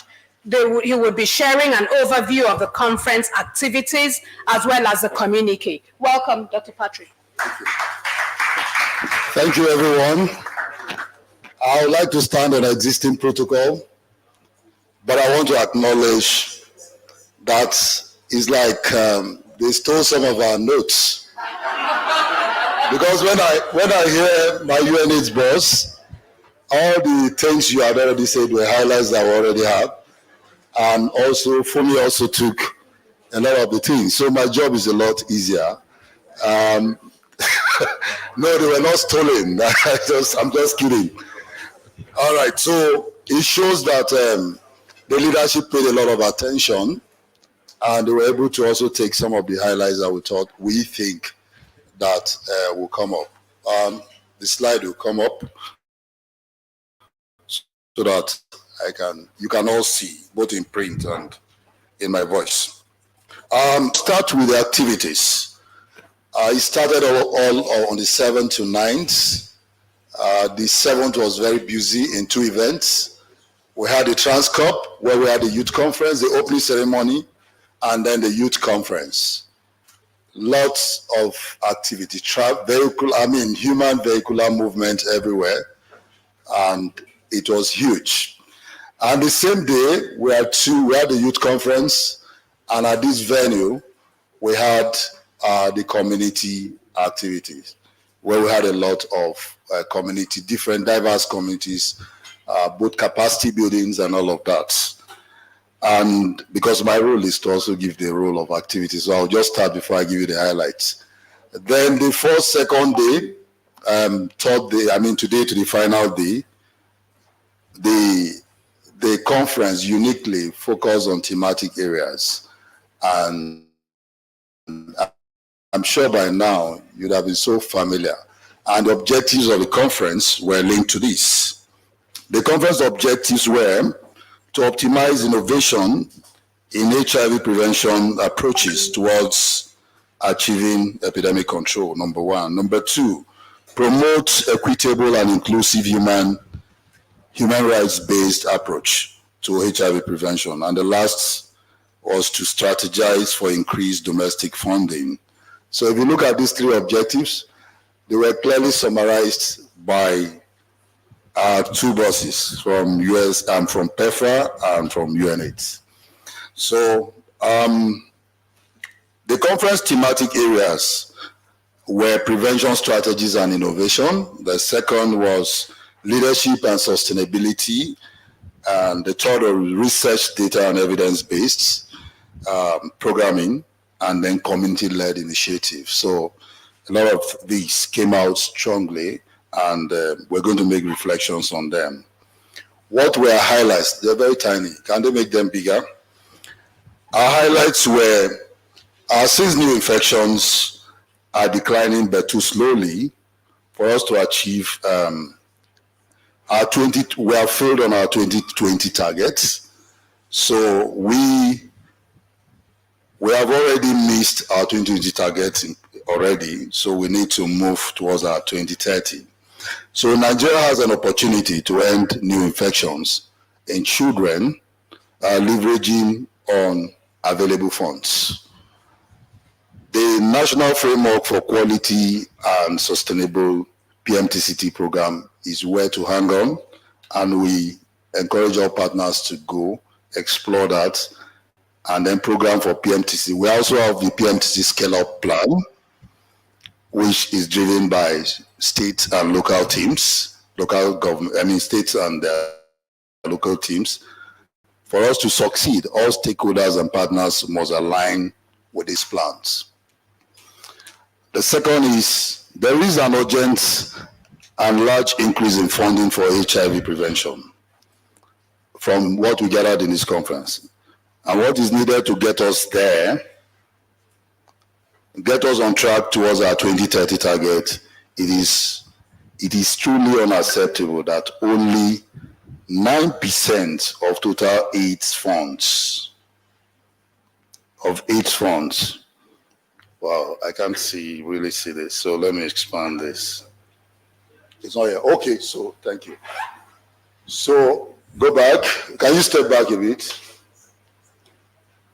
No, okay, go down. Go to the next slide, sorry. Yeah, so there's need for us to improve. Yeah, so this requires strengthening systems for adequately, So there is critical need for us to improve generation and utilization of our data. As we speak, non-health sector data in DHIS and NACA is poor. And so one of the resolutions from here is that all states, partners, donors, please help us tell them they need to report to NACA DHIS. We need to strengthen that system. Because if we are thinking about evidence and we don't have data at the national, then we are not going there. So we need partners to report to states and states to SACAs in the states to report to national, so that we have those at our instance. What we got from most of the sessions was that they had this data with a partner, but they are not with the states and they are not in NACA. So we have a DHIS instance at NACA. So to maximize on inclusivity, to maximize impact of HIV prevention programs, we should prioritize inclusivity and equitable access to key populations and persons with disability. Disability is one area we need to step up. Tracking tools, we don't have tools, but of course they come into service to receive care. So we need to start accounting for those who come from that point. It is also vital for HIV programs to take into consideration the implementation of full range non-biomedical and biomedical interventions to prevent HIV infections. This will provide options for individuals based on evidence of what works, context, and also resources. We need to focus strongly on multisectoral approach. They've stressed the need, and the UNAIDS also said they need to even rotate the conference. The subnational level needs to step up to be like NACA, to mimic NACA and how NACA operates, So now, and the only way we can do that is to ensure that we build capacity. We strengthen the SACAs and other state entities.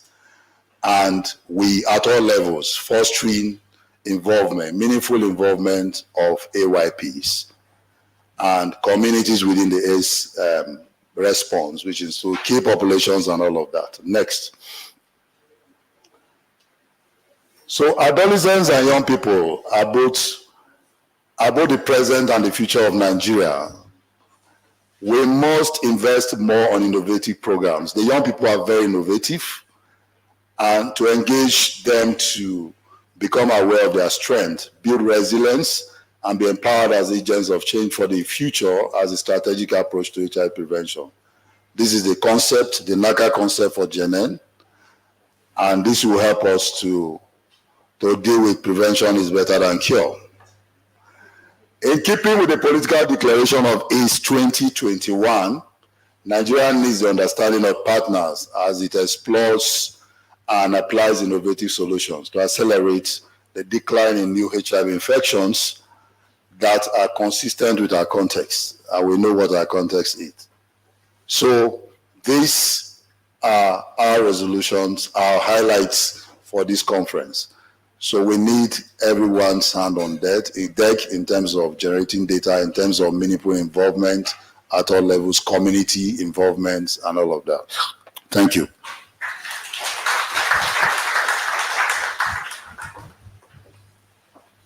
Thank you very much, Dr. Patrick and your team, for very good work. We would have to tweak the agenda just slightly because the DG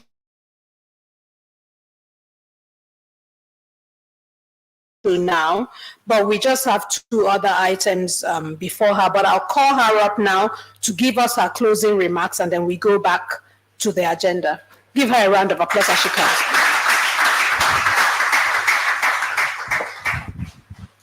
Thank you very much. Good afternoon, everyone. I'm quite delighted at the level of participation of everyone since the last 2 days. It's very encouraging, very challenging, very instructive. I'm particularly delighted at the active participation of our youth, Nigerian youth. Are you here? Great Nigerian youth.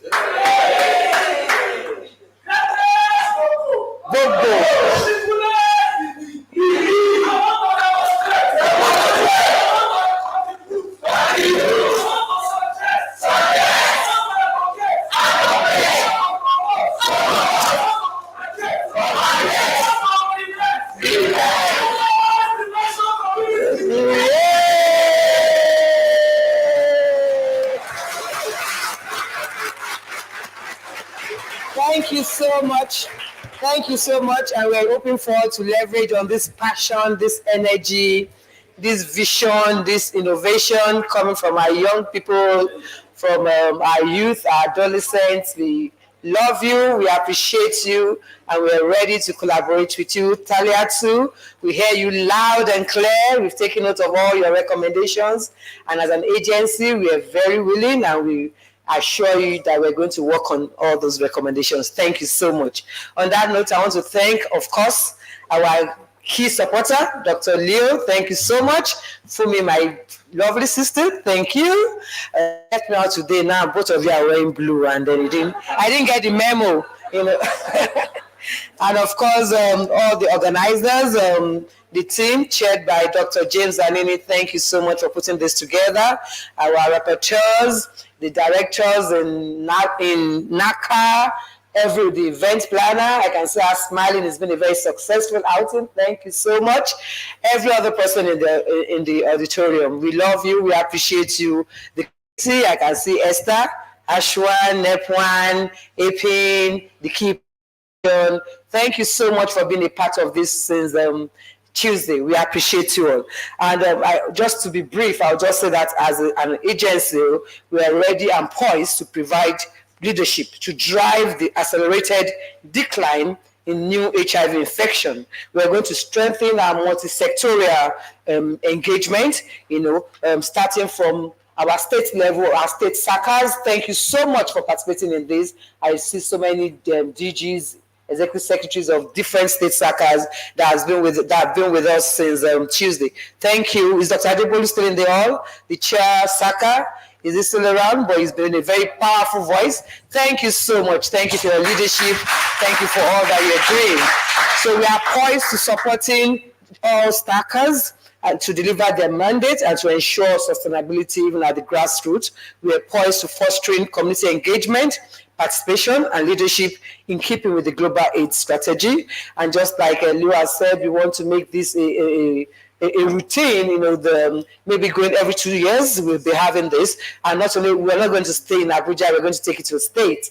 So looking forward to engaging with all of you and hoping by then we'll have a bigger success story. We're going to work on our data, the HIV echo data. We have one, but we're going to strengthen it, to make sure that we get the data right, Permit me to just stop here. And once again, I want to say thank you for your participation.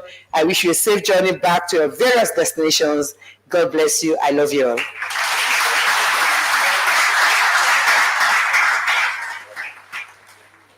Thank you very much, DG. You have been a most amazing hostess. Thank you for putting this conference together. Thank you for reviving the prevention conference. And thank you for promising us that going forward, this would happen every 2 years. We're very grateful. So I'd like to invite the person that really gave us direction to develop the conference program, the agenda for this conference. He has been more than amazing. I would send a message at 2 a.m. I would receive a response at 2 a.m. We were both not sleeping.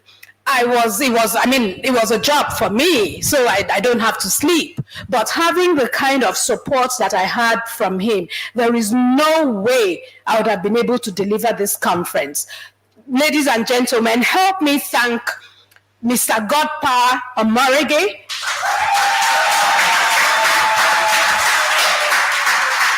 He deserves a standing ovation, to be very honest with you. He pulled this off.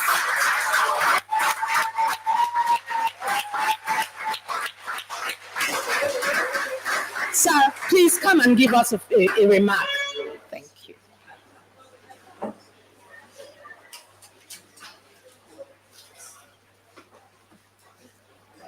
Thank you, colleagues. Thanks, Uche, for that very touching remark. For me, I think it's a service one owes to his country, and it's just an opportunity to serve. I want to thank NACA, thank the event planner for providing this platform to contribute to making this conference happen. I think we all deserve a big round of applause for ourselves. The entire subcommittees that were set up to ensure that this happened, I think we all worked wonderfully and synergistically well to have turned this out. So my brief remark is just to say thank you, wish every one of you safe journey to your various destinations, and God bless you. Thank you.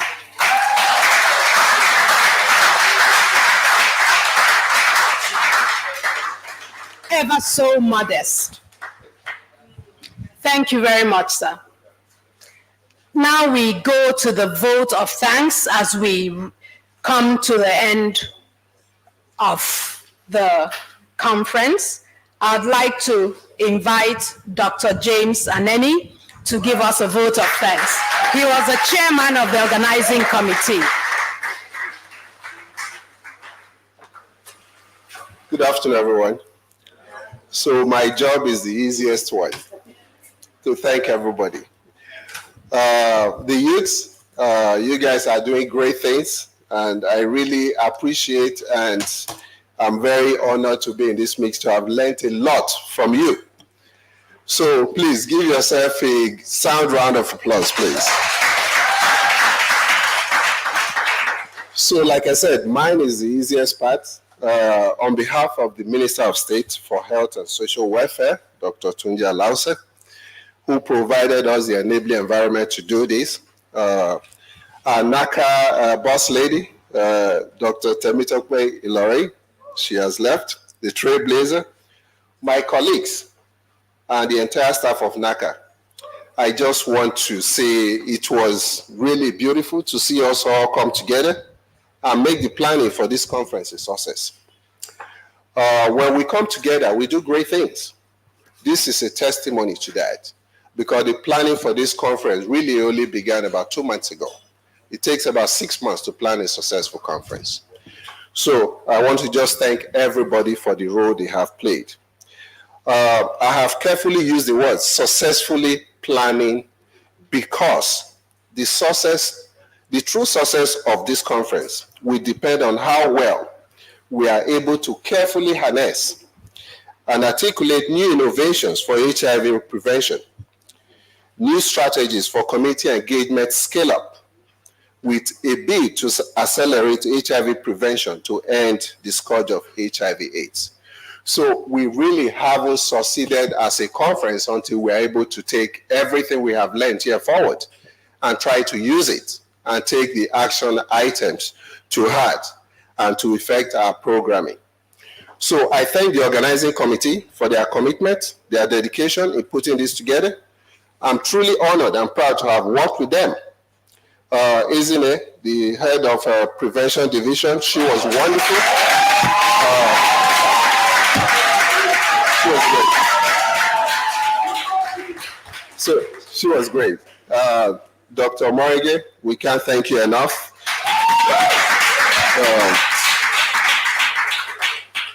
The event manager, of course, who kept us up late every night. I've had the opportunity of working with her in almost all the conferences that NACA has coordinated from the very beginning. So I'm truly honored and happy to have worked with you on this again. My DG, Dr. Ilori, who provided the needed leadership to this process, she was up all night also, responding to my messages. Midnight, 6 a.m., she was there to respond. The youth, patient community, your planning was fantastic. For the youth conference, it was great. We're truly humbled by the work that you did there. The planning was fantastic. The joint UN system, we can't thank you enough for providing the seed grant and the draft concept. And without them, we probably wouldn't have started planning for a conference in the first place. And then PEPFAR for taking us to the next level. And PEPFAR and its agencies for just taking the conference over with their overwhelming support, especially the opening ceremony and the youth conference. And that set the tone for the conference, really. UNICEF for providing viewing centers across the country in so many states and supporting also physical participation of individuals to the conference. We are truly blessed and honored to be working with you also. The Global Fund for being very graceful and willing to amend their program to accommodate us, because we had a conflict of program, but we were able to resolve that. Thanks to the Global Fund also for all that they do for us. So I want to thank the IPs for supporting sessions and exhibition stands, and for just being a part of this conference. Those that have contributed materially, technically, or otherwise: APIN, SSLN, AHF, CIHP, Palladium, Datafy, USAID, Pathfinder International, IHVN, Dure Technologies, SFH, Heartland Alliance of Nigeria, UNESCO, Mosaic. If I haven't mentioned your name, please forgive me. I probably won't remember everybody, but you've all been carefully put on the board here for you to see. So thank you all so much for contributing to the success of this event. The media, we can't thank you enough. Without you, a lot of the people around the country will not know what we do. So we are especially grateful to the media for being a part of this. So I will reemphasize that this will be truly a success when we can take the discussions, conversations, and decisions, best practices learned from this conference forward. We look forward to sharing the communique and technical reports of this conference very soon. So I want to thank members of the various subcommittees for their tireless efforts and sleepless nights in making the planning for this conference a success. Thank you all so much, and have a safe trip back home. Thank you.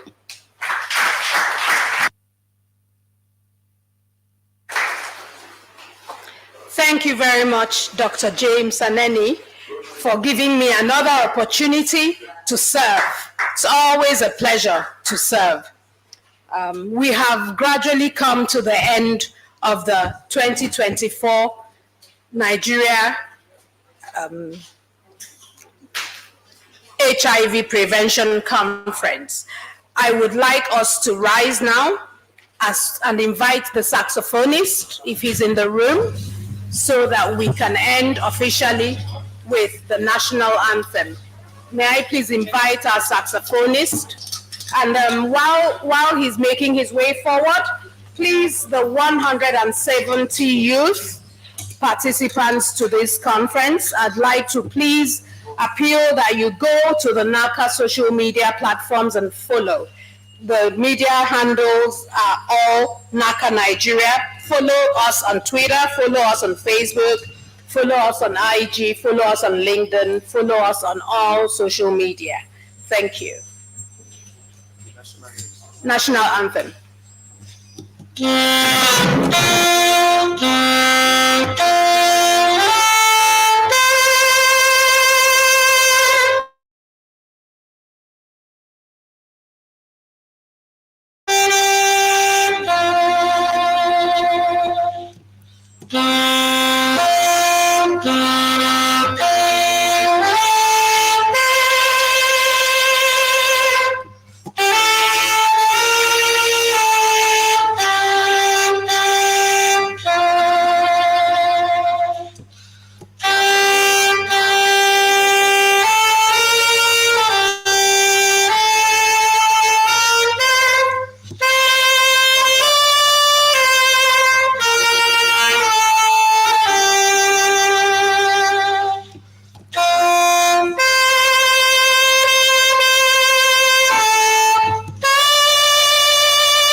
God bless the Federal Republic of Nigeria.